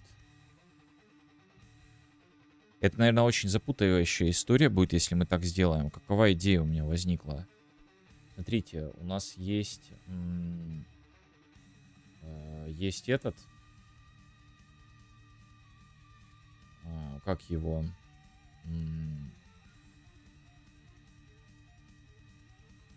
Сейчас мысли рожу. У нас есть наш интерфейс, вот этот reload, который мы здесь используем для того, чтобы понять, кто там загрузился, кто не загрузился. Скрываем. Вот здесь мы его кастуем, понимаем, да, загрузился кто-то, не загрузился. И в случае, если он загрузился, нас вот это интересует. Мы получаем всех акторов этого интерфейса. но дело в том, что main game instance, он не актор, он не должен здесь оказаться. Или он актор, он же не актор у нас, он через этот идет, он view object, все. И а, подожди, что? А почему у них класс F называется? Ну да, ёпики.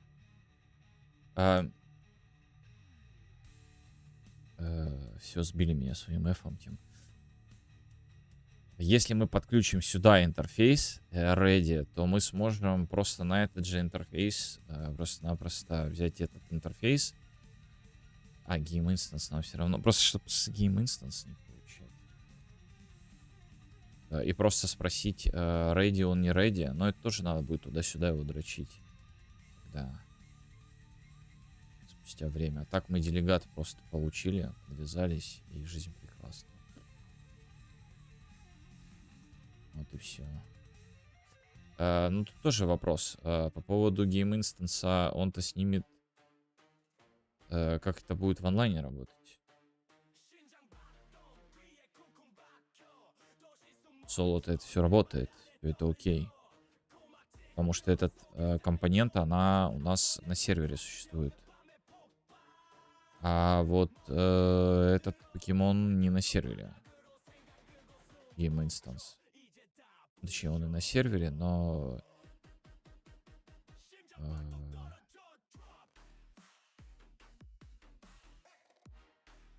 эти штуки он-то не на сервере. А что за проект, мультиплеерный или нет? Нет, ну да. Нет, ну да. Пока нет, но потом в DLC выпустим мультиплеер. Так.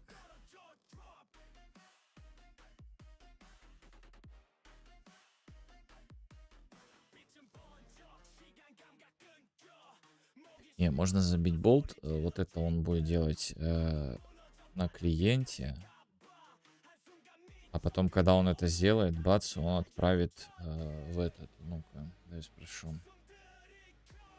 В это, вот это что-то интересное сейчас.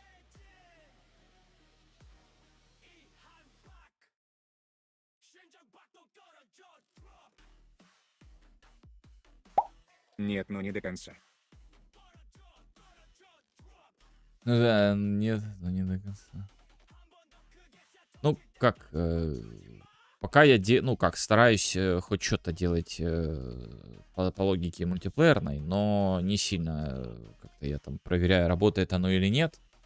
Не хочу сейчас проверять. То есть основная цель это соло, а потом посмотрим. Ну, чтобы потом не было супер геморроя какого-то, вот, хоть как-то стараюсь логику мультиплеерную. Вот сейчас вот думаю по поводу того, что вот как он будет, этот загрузочный экран в сети делаться.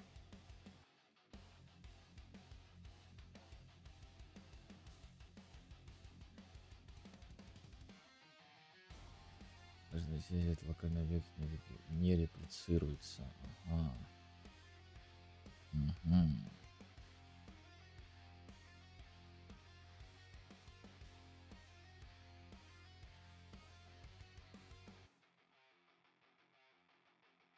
Не реплицируется. Не реплицируется.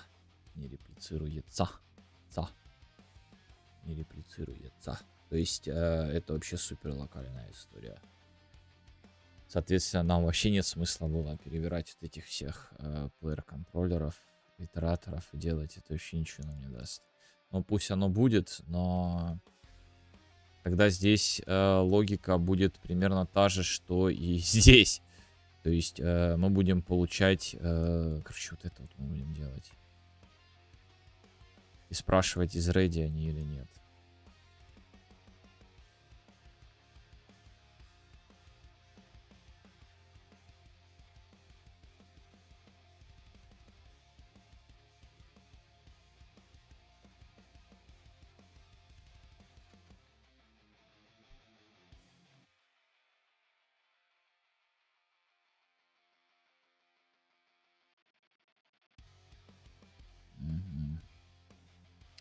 В общем, вот это вот, вот этот вот покемон, он, в принципе, идет и сюда. То есть на begin play. То есть у нас, чтобы она запустилась, она что у нас регулирует наш спавн enemy.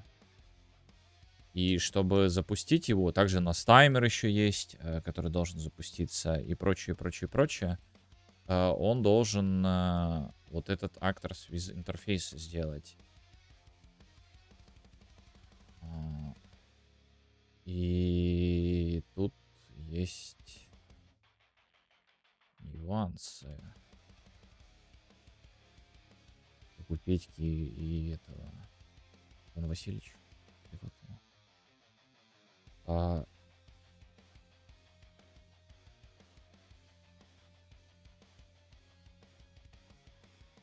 Вот этот player controllers, он здесь добавляет как player контроллеры, добавляются во все. Ну, в общем, короче, создаем таймер на что мы создаем таймер? Создаем таймер на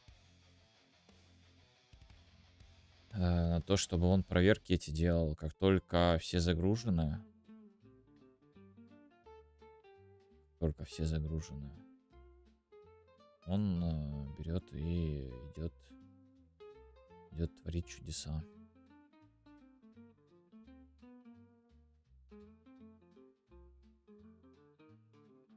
Тоже на 1 секунду поставили. И плюс-минус работают одинаково с этим. Там не то, что там важно, там пару кадров, может быть, будет, если разброс. И все. Хорошо все. Это делает сервак. То есть он не будет снимать лоудинг скрин, он запускает логику. То есть он запустит таймер отсчета, первое. Второе, он должен будет триггернуть всех контроллеров, как раз которые вот этих он тут соберет. Ну, тут имеется в виду это вот тут. Это плеер контроллера.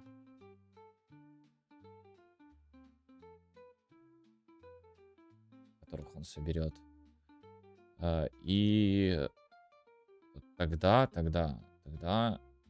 в них он должен будет запустить метод, который запустит там свой таймер. Точнее, он запустит виджет, а в виджете уже будет таймер.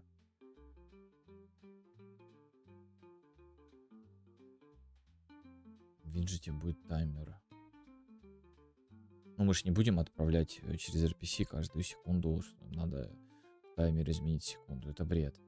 Мы просто там запускаем таймер, который будет с небольшой задержкой, конечно, но некорректно отображаться, если там пинги большие и прочее. Но что поделаешь.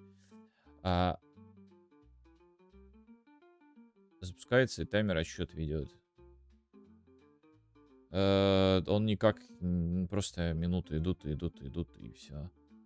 Вся логика здесь отсчитывается, и все, да, вот так и сделаем сейчас. То есть нам нужно запустить, короче, нам 2 хендлера надо. Один это старт,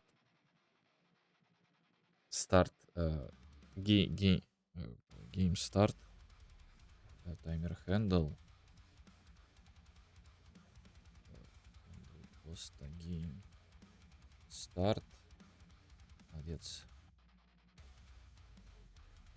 Старт handle. И второй таймер это game time. Game time handle. Так, вот game start handle, game time handle. Так, у нас здесь 2 их. Значит, сейчас будем его делать сюда. Здесь что? F-таймер менеджер.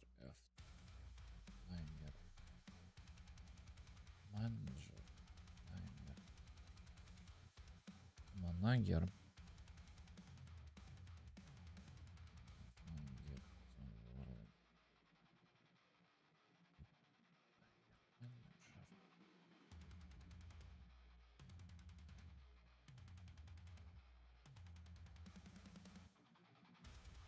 Так, потом второй set таймер. Set таймер.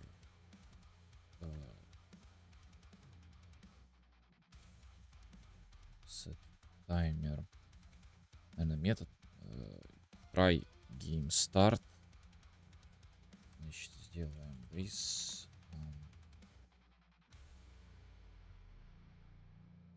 Так вот. Что? You. Game. Progress. Component. Try game start. Try game start. Я бы тогда еще хотел end play повесить на него private RDS.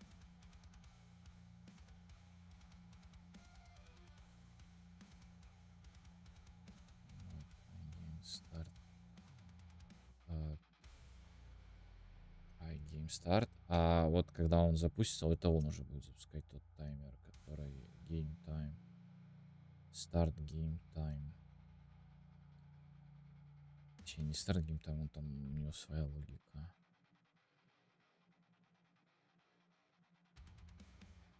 Так, try game. Этот.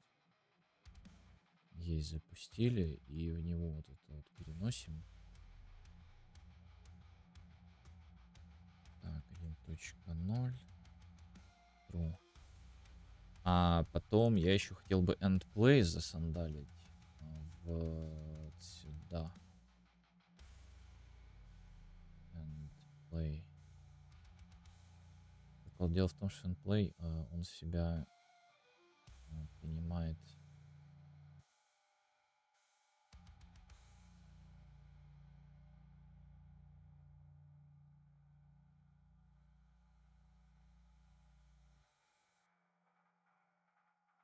End play, он там какую-то фигню в себя принимает. Такую.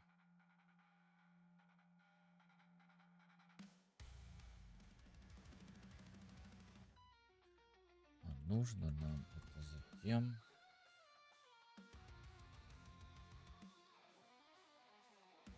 Нужно нам это затем. Знаете, зачем? Надо нам это затем, чтобы очистить вот этого таймера. Ну, не только этого. Вообще все таймеры. All timer for object.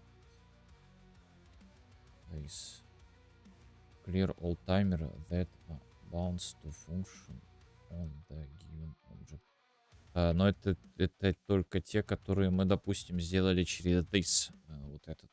Потому что если те, которые мы сделали через лямбду, то ничего мы там не будем. Ничего вот это не сработает. Но пока мы вот этим пользуемся. Так, хорошо. Try game start. Есть контакт. Он проверил. Вернул, если что. А интерфейс нам надо подключить. А мне надо интерфейс, он уже знает, что это такое. Потому что он в контроллере есть. Поэтому он знает о нем. Так, если он подключился, все это хорошо. Мы вот этого таймера останавливаем. Этого товарища мы clear таймер делаем game start handle.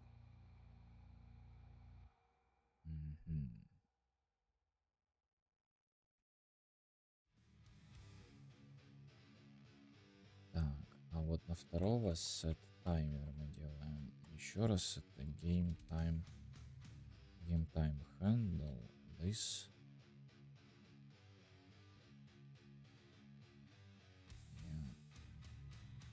Game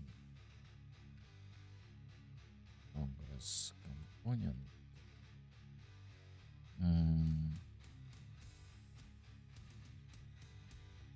Start game time. Ну, он каждую секунду должен быть. Game time. Set game time. Set game time. You. Set game time.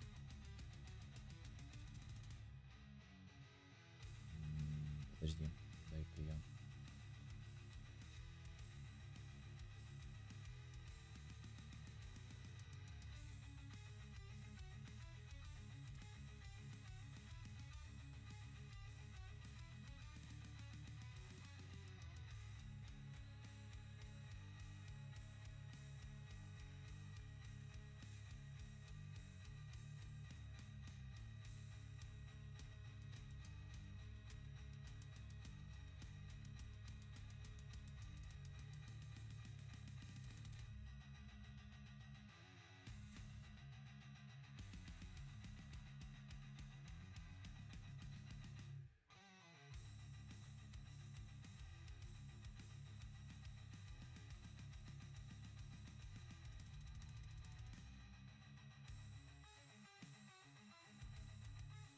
Так, сейчас спросим. Так, handle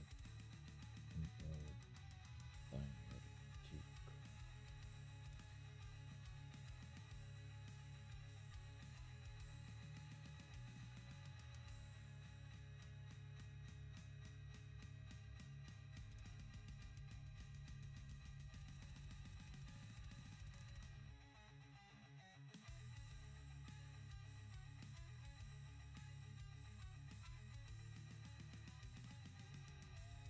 Значит, что мне не нравится game time.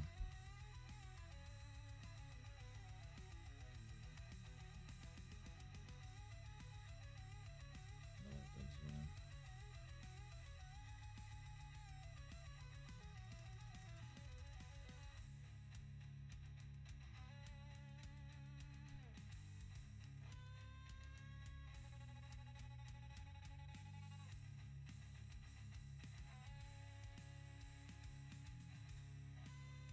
Update game time.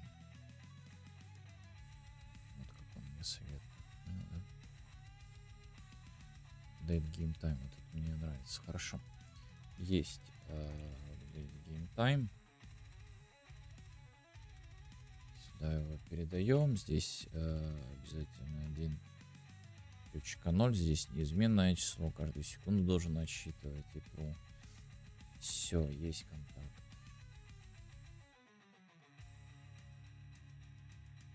Так, проверил, перепроверил. Все сделал. Оки-доки. Это закрыть.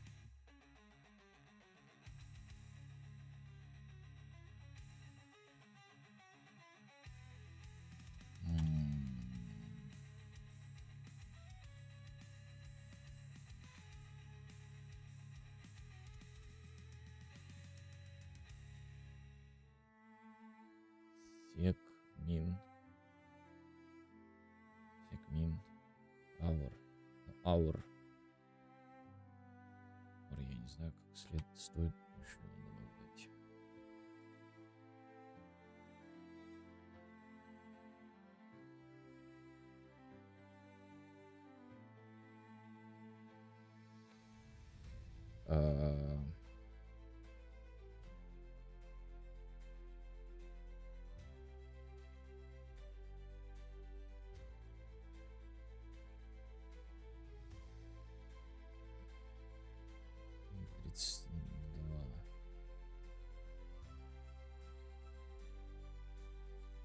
Game time. Second.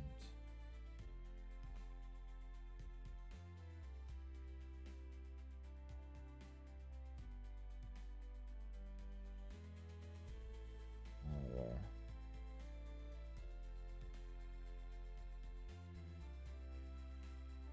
Так, вот сделаем.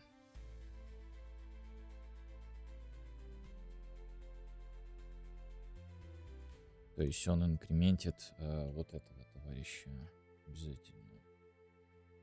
Есть. Давайте вначале красивее. Он его увеличил. Потом дальше он спрашивает, если вот этот вот больше либо равен 60, то тогда game time times second equal 0. Или 59. Подожди, 59. 59. Нет, подожди, 60 был без. 60. Это же он должен там изменить его будет. Мгм, так, в другом месте. Так, min.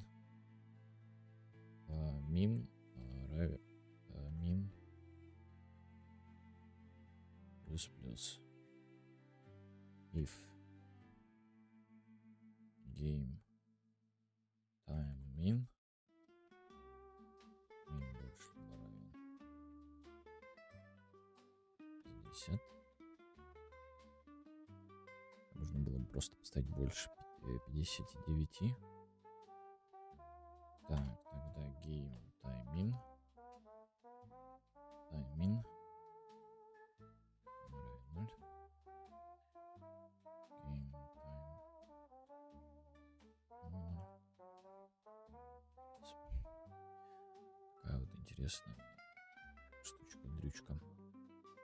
Так, это что касается этого. Дальше мы тут можем уже после этих всех историй свои спрашивать истории. Допустим, там if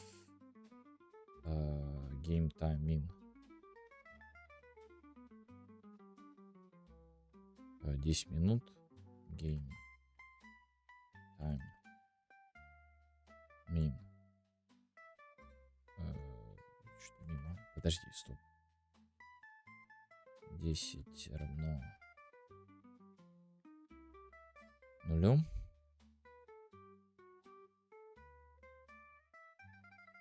Есть проблема, потому что он вот здесь он должен был бы ее вызвать, а он ее не вызовет.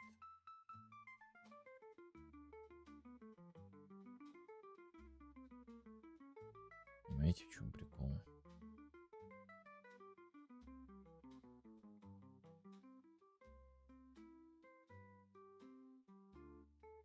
Поэтому, как ни странно, наверное, вот эту вот штуку надо вынести отсюда и перенести туда. Потому что тогда на 60 он босса не вызовет. В 60 минутах босса не вызовет.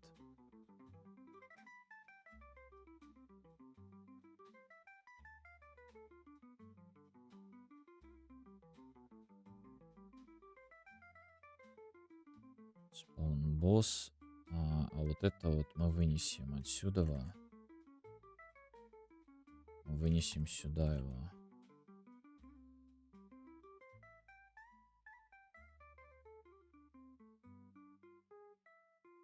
Так.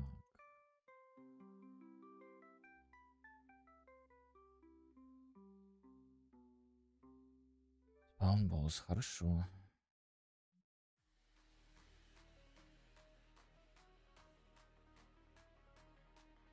Ну окей, пойдет.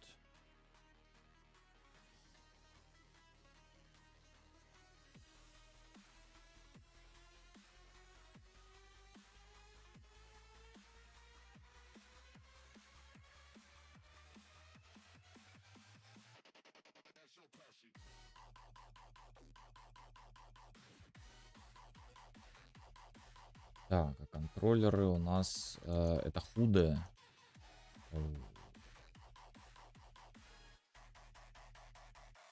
Блин.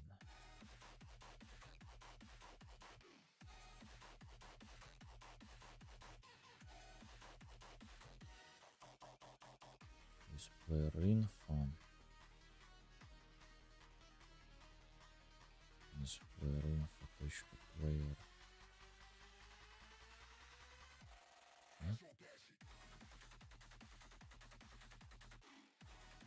Контроллер.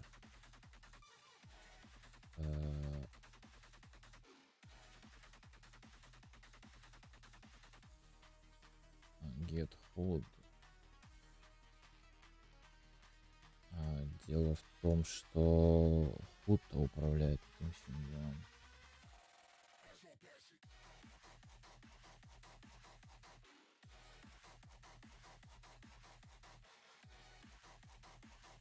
как же вот этот худ, который они внедрили, как же он вообще не в тему. Он ну, такой кривой, он какой-то вообще рудиментарный. Худ-хад.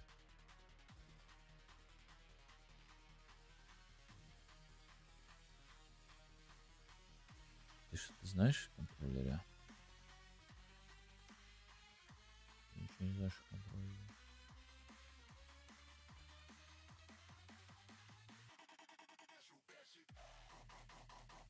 А нам по-любому, нам к хаду нельзя обратиться оттуда. Просто прикол в чем? Он должен будет...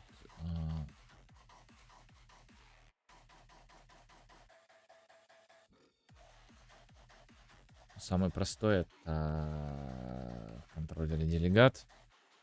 Этот на него подписывается, а этот триггерит в контроллере клиентский метод, который триггерит делегат. Все, другого варианта здесь нет. GetHub мы не можем сделать, ибо у нас HUD только на клиенте существует. Поэтому вот так вот.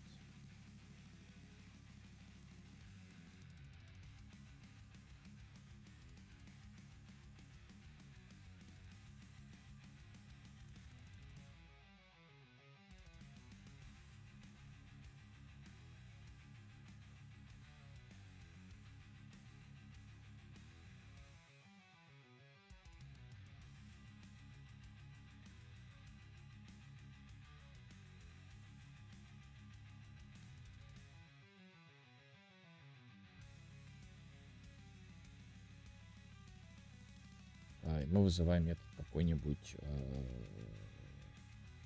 game start. Game time start. Game time start. Такого. Client. Game time start. Идем сюда. Ну, здесь подожди, в паблике. Когда больно. Не в этом паблике, вот здесь. Накатион.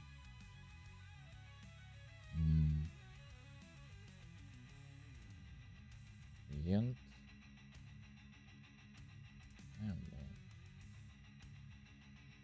Будет client game time start. Еще не раз, что? Start.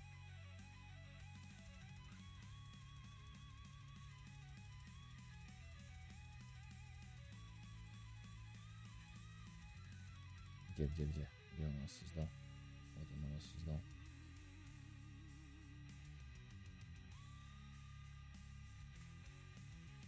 Так, давай-ка мы тебя чуть повыше сюда засунем. Есть такая история. On game time start.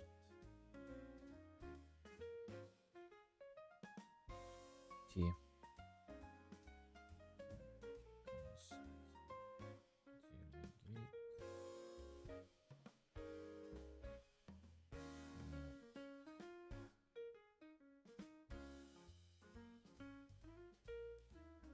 On game time start.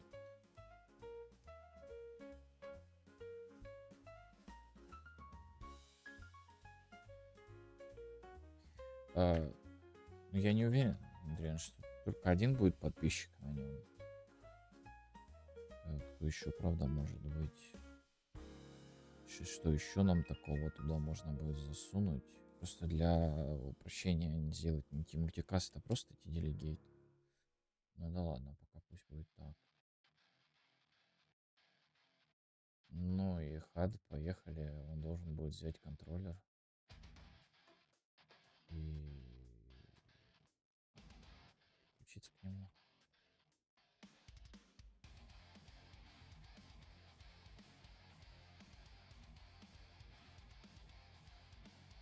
Чё? Плеер. Контроллер.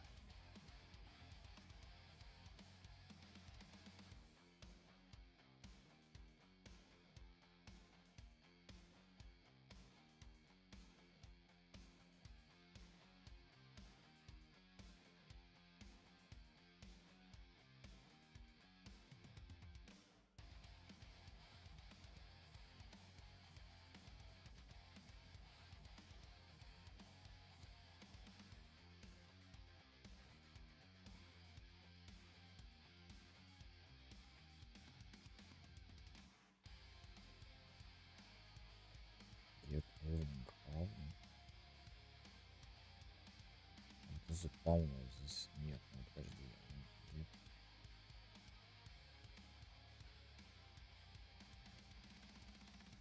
Get owner.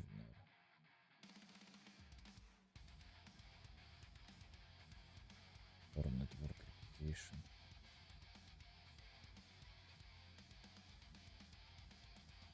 Вообще у овнера у него должен быть контроллер, по идее.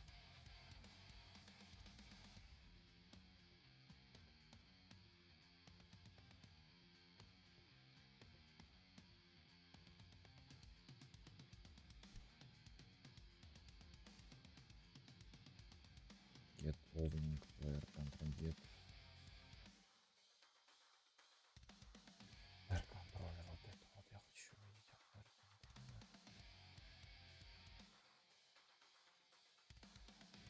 Подожди, а ты не шаблоны не так, правильно? Ну да, посмотри, что там делаешь. Player owner возвращаешь. Player owner, понял. Хорошо.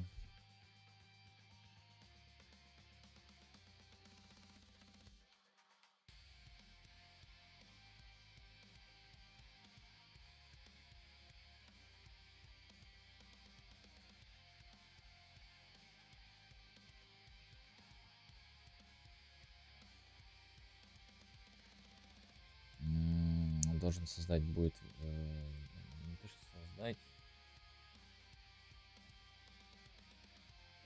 Не, не создать.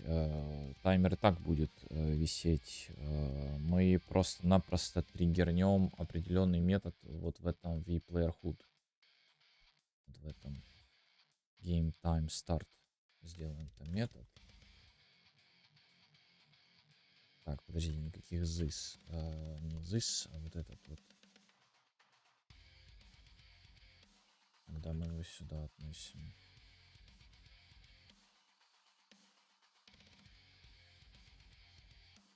Main hood.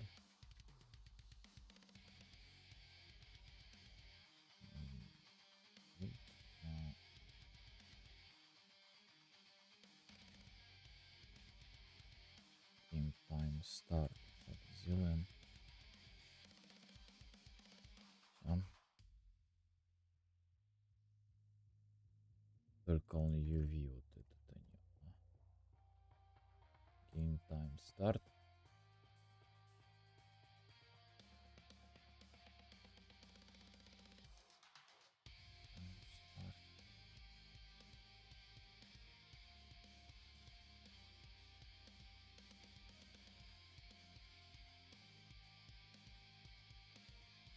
Но тут начинается, он должен тоже запустить таймер, который будет сеттекст сделать, и все было бы, чтобы хорошо. Сейчас мы это сделаем. Так. Причем 3 должно быть текста. Это он свои считает там. Свое считает. Ладно.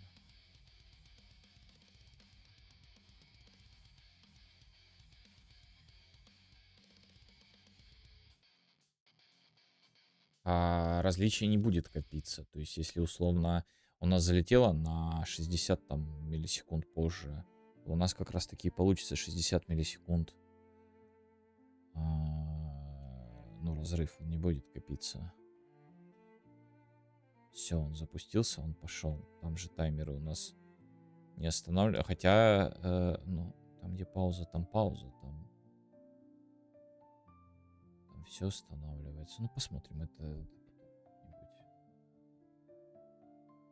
все эти приколы. Так, значит, 3 текста создать. Виджетом. 3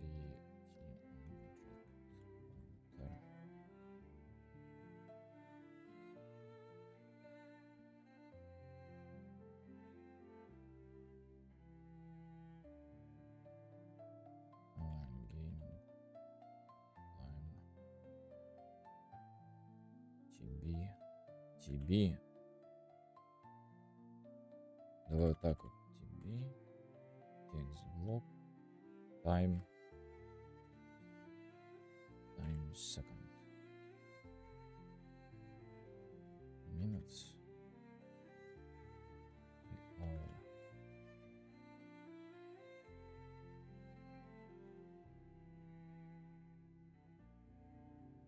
Hour. Так, вот это кто мне маленькую букву здесь сделал? Так, хорошо. 2.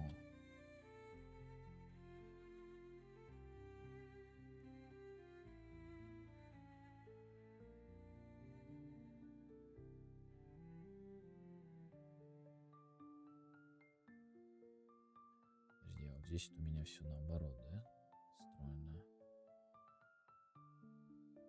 Да, наоборот. Нет. Больше. Кидоки, хорошо. Значит, get world.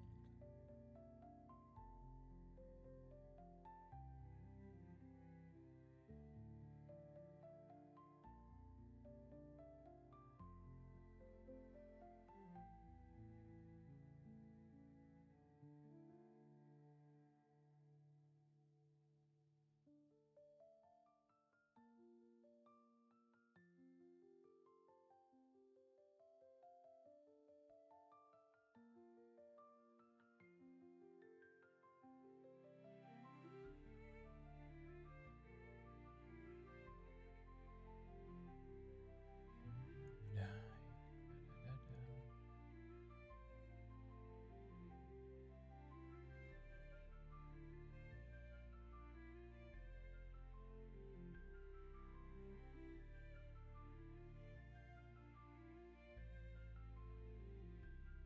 Так, get all, get timer manager. Clear all timer for the resolving this. Хорошо, мы передали эту историю. Теперь давай создадим здесь таймер handle.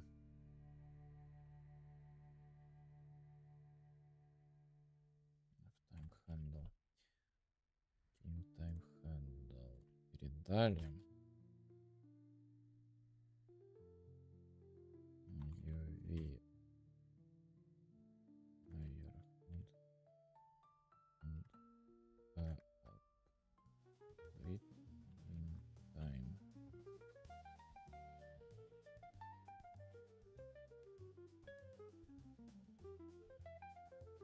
And game time.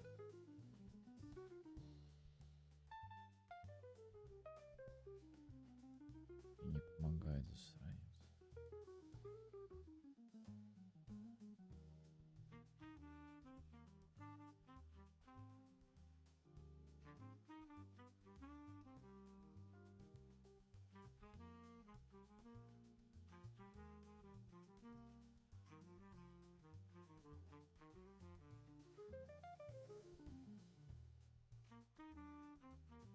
Так, ну и погнали.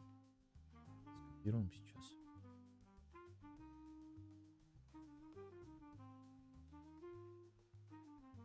Нам не надо. И вот это, чтоб лишняя проверка не была, мы ее сюда засунем.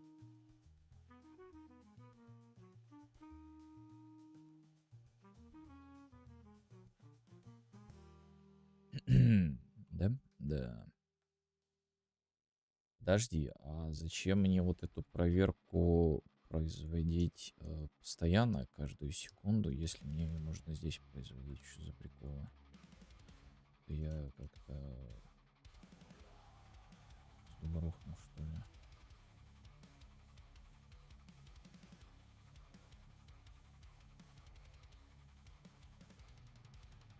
Это он каждую минуту будет производить ее.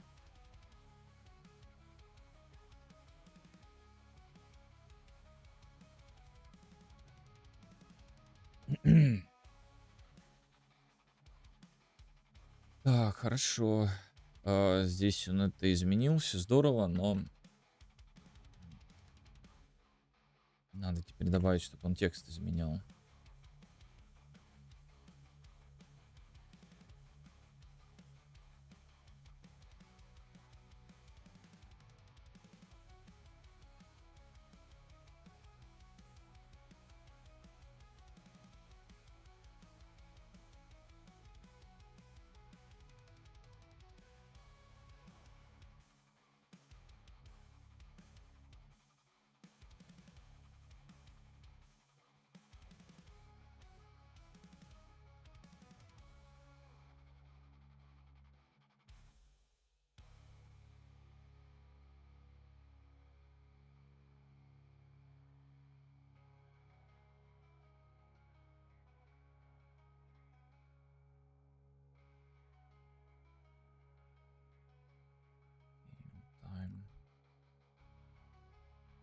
time second. Есть. Потом вот здесь вот. Здесь вот именно минуты.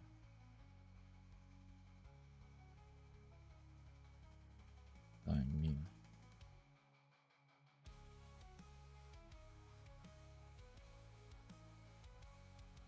И вот здесь вот именно же hour идут.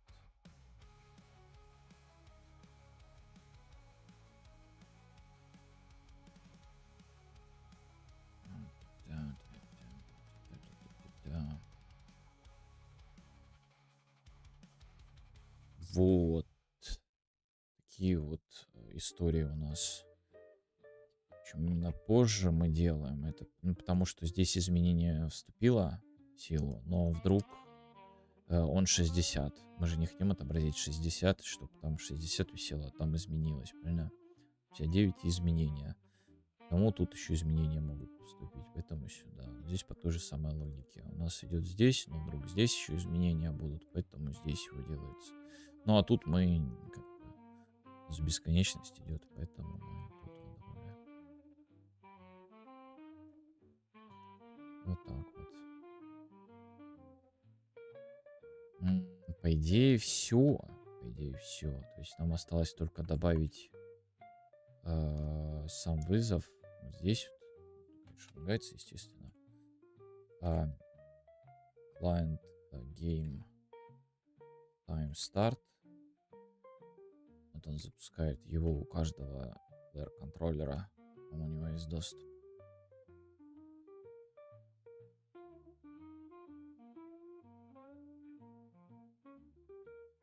Так, отлично.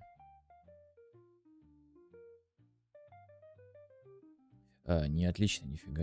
Там implementation он сам написал. То есть мы вот перешли сюда. Вот его implementation. Сделал broadcast.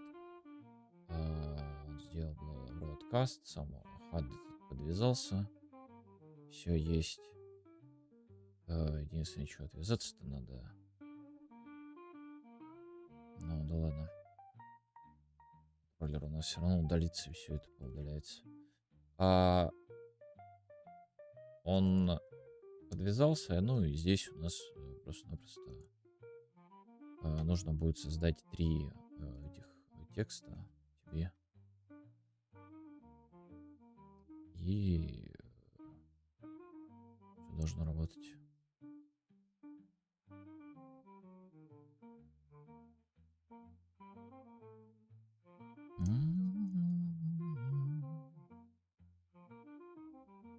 Что ж, поздравляю нас, мы создали эту штуку, дрюку.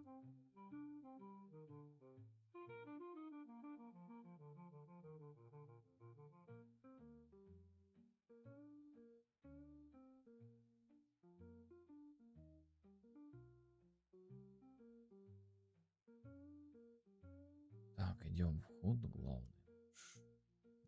Player HUD. Вот ему плохо, ему надо 3 TB. Делаем 3 TB, текст блок. Текст блок. Сейчас мы создадим быстро ему. Ну, вообще его бы в горизонтал поместить. Горизонтал бокс. И вот этот тебе в горизонтал бокс их всех поместить. Давай. Сверху. Position здесь. Здесь где-то 80. Нет, давай даже 60, 70. 50. 40. Size to content. Центром.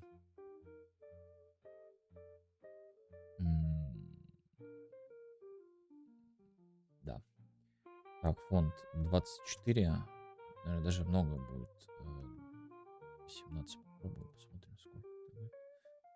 17. Этот. Какой-нибудь такой.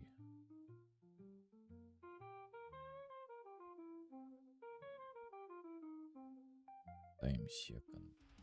Бит таймсек. Бит таймсек. есть. Давай сделаем 0,0. Сюда добавим TB time minutes. Только тогда наоборот должно быть. И hour.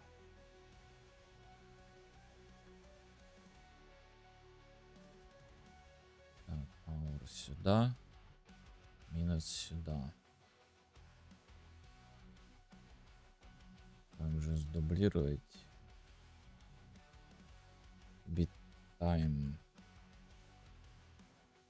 0,1. Да, вот такая вот штука. Еще было бы хорошо, знаете, что их скрывать. То есть, если они по нулям, то их скрывать. И вот эти тоже скрывать бы штуки. Ну, пока мы так оставим. Это будет так.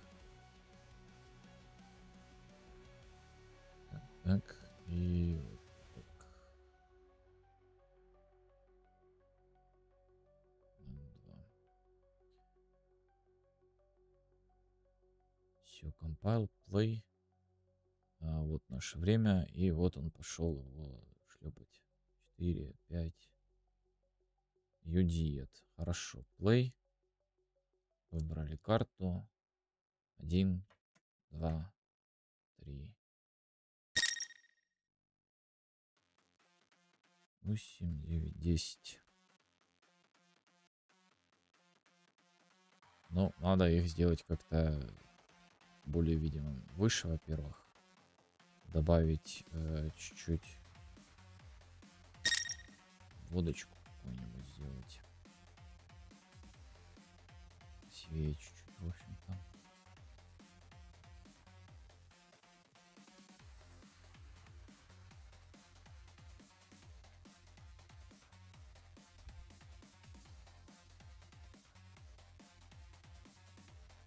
Может быть 19. И заодно outline setting сделать 1 пиксель аутлайна какого-нибудь. Хотя бы тот же черный. Точки, правда, теперь не видно. А что я ходить не могу? Disable input. Мы инпуты не включаем там.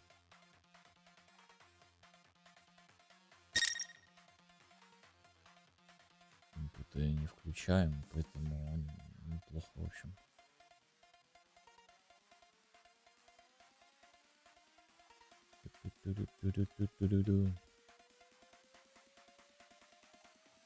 Наверное, мы там его отключим. Точнее, включим.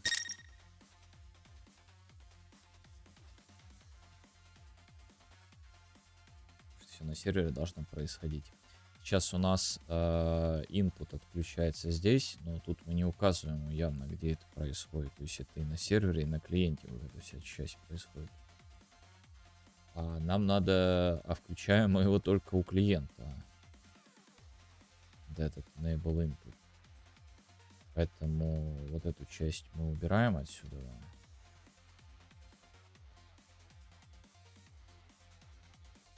И все.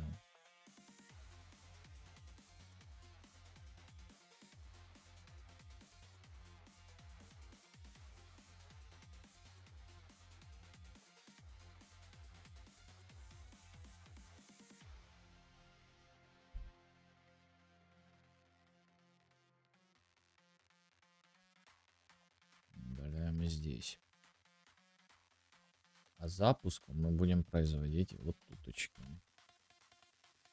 Мы отправили на клиент и info.player controller enable cheats, прикольно, enable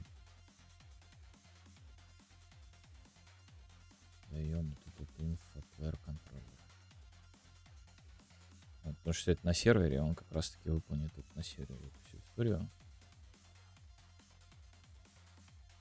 Перезапустим.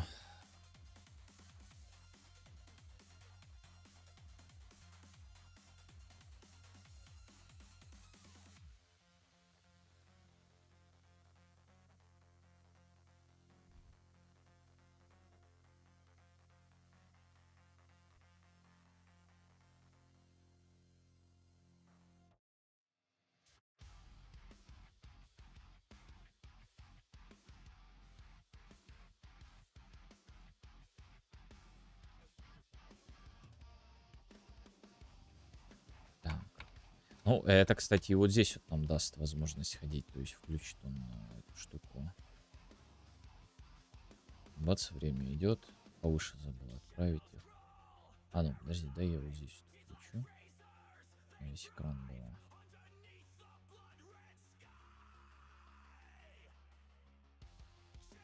Шесть, 7, 8. Понеслась время.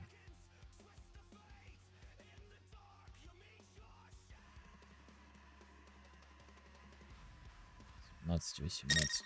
Давай подождем до того самого момента.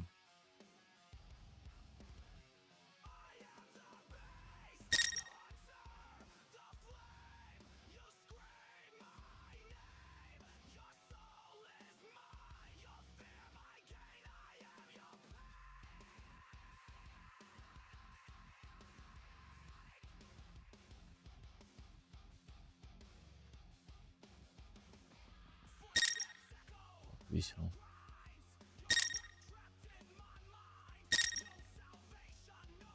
Семь, 58, 59 и бац, магия. Видали? Магия. Все работает. Может быть. Так, давай-ка поднимем чуть-чуть до 35 все-таки. То и вообще до 30. И вот тебя-то мы сделаем 20-ку.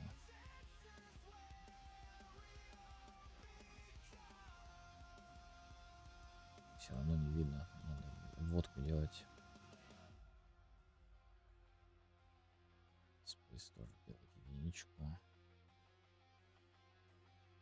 Блин, а они теперь, они как-то снизу что ли идут.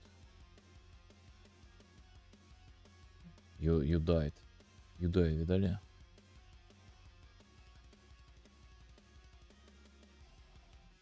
You died. Ну все, отлично, все работает. Можно еще чуть-чуть, правда, поднять его выше. Тут сделать по центру их. Строго как-то все сделать по центру. Вот видите. И все должно быть хорошо. Поднять до 25. Да, вот теперь все четко.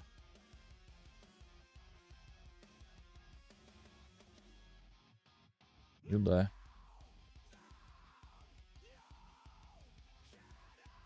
Ну, отлично. Получается, сделали загрузочный экран. Сделали Game Time Timer. Чтобы все это запускалось. И Game Time Timer. Чё? Ended. Game Time Timer. Давай посмотрим теперь сюда. Вот тут у нас как раз таки должна быть всякая штука, что тут спавнится босс. Спаун-босс происходит каждый там определенное количество еще волн. Не волн, а этих.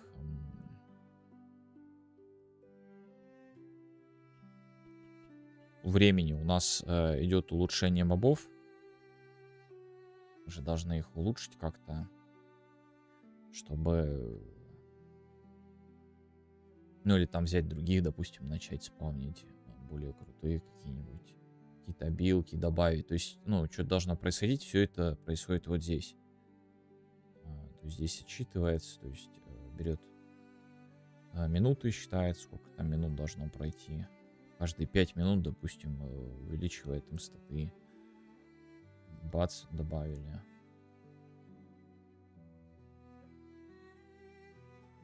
Давай сделаем.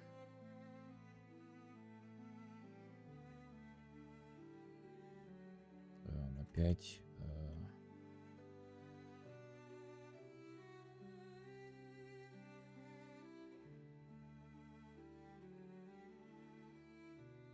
Increase enemy stats.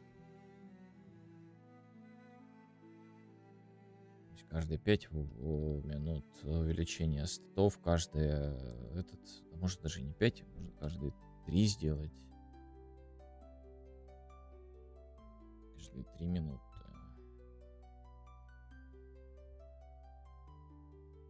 Каждые 3 минуты. Как раз и получится так, что у нас увеличение статов произошло. Через минуту босс. Убиваем босса, у нас есть там еще 1 минута с теми же статами поиграться. Мобами. 5 пойдет увеличение. А вот на 20-й минуте уже через минуту увеличение. Надо быстрее убивать. Вот как-то так происходит вся эта история. А вот насчет increase enemy stats тут как быть? Потому что он должен их давать...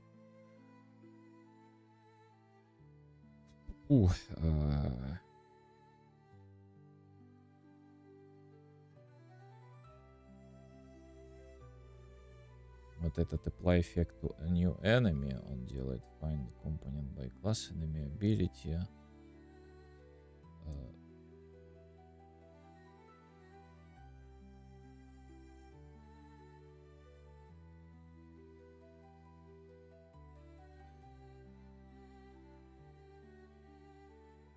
А, никак, пока только записываю.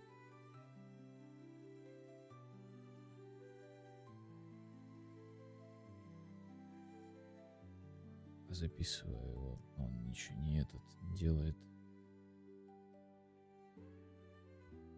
Нет, характер здесь происходит. И он там... Reuse from datas. Да-да-да. Да-да-да-да-да-да-да.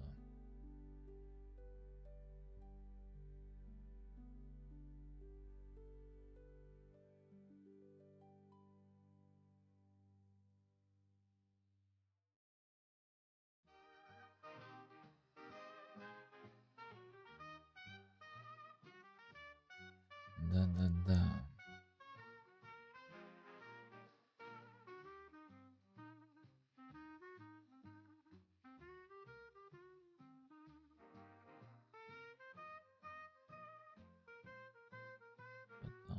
Бла-бла-бла. Ну, хорошо. Хорошо, нас это устраивает.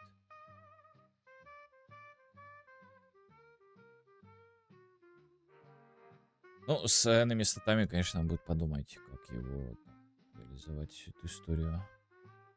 Здесь геймплей штуки. То есть мы хотим его именно через левелы делать, либо через эти.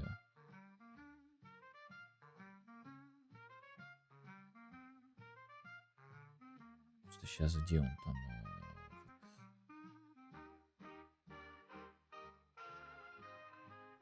Нет, характер. Give ability play gameplay effect to self. Вот он передает. Base stat gameplay effect. То есть надо будет обозначить, создать геймплей эффект, который... кстати, так это же все легко и просто. Мы создаем геймплей эффект, который, в котором мы записываем вот эти вот все параметры. Там, допустим, 10 хп он должен каждый раз поднимать. Там же можно и проценты, по-моему, задать в геймплей эффектах. Мультиплеер там есть. И мы задаем мультиплеер, задаем всю эту штуку, он просто-напросто повышает эти все параметры, которые мы задали, и все. Так это вообще все easy. Apply gameplay effect to self. И мы вызываем метод, который применяет ко всем этим. То есть 3 минуты, бац, он их применил. Правда, тут нюанс есть к новым, как с текущим это ладно. Хотя, может быть, текущих мы не будем трогать. Плюс спавн еще нужно подумать, как он их спавнит. То есть, есть ли ограничение какое-то, условно, там 20 штучек мы заспавнили противников. Будем ли мы ограничивать 20 или дальше пусть спавнится до бесконечности. То есть каждую секунду, условно, спаун. Каждые полсекунды. Не каждые полсекунды, это забей. Так, ну-ка, где у меня геймплей эффекты эти?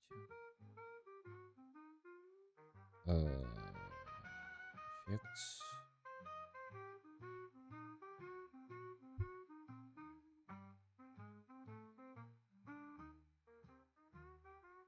Эффект, допустим, мы его создали.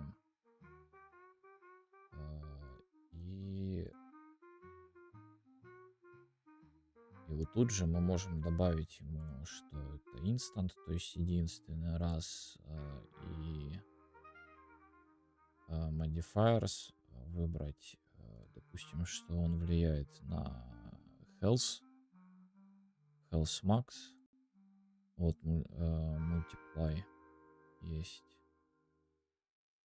Multiply мы делаем, что вот 1.2, допустим, он всегда умножает на 20 от текущего. Но вот тут приколюшка есть, что он-то умножит его, но тут еще вопрос, как он будет работать, потому что вот у нас есть, допустим, мультиплеер, мы тоже health, допустим, дали ему health max, а тут add будет. Он сделает же их по очереди, правильно? Ну, как массив используем. Надеюсь, они там не в разнобой все это фигачить. Просто add, допустим, 10 сделать, но он должен еще тот применить. Поэтому мы геймплей эффекты добавляем в наш массив. То есть у нас есть геймплей эффект один, который мы создали, вот этот, который берет, допустим, увеличивает на единичку, на 10 единичек увеличивает значение, а потом умножает на 20%. Еще сверху. Такая логика вот она задумана. И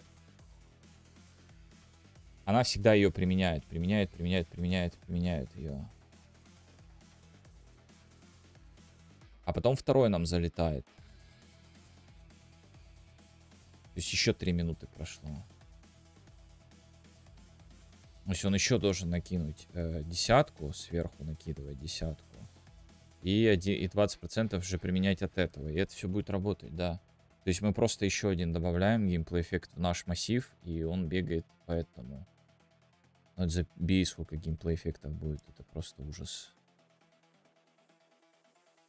Ну, либо так, либо надо что-то другое придумать.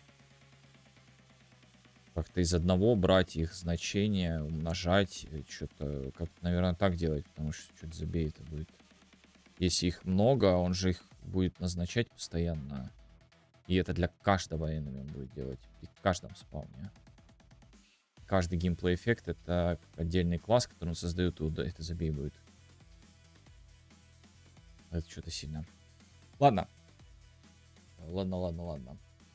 На сегодня мы закончим. Так вот, коротко. Ясно все у нас. И завтра уже продолжим. Сделаем назначение статов и доберемся до боссов, и все будет у нас хорошо и здорово. Да. Всем спасибо, кто смотрел, всем спасибо, кто слушал. На Discord не только ссылка в описании.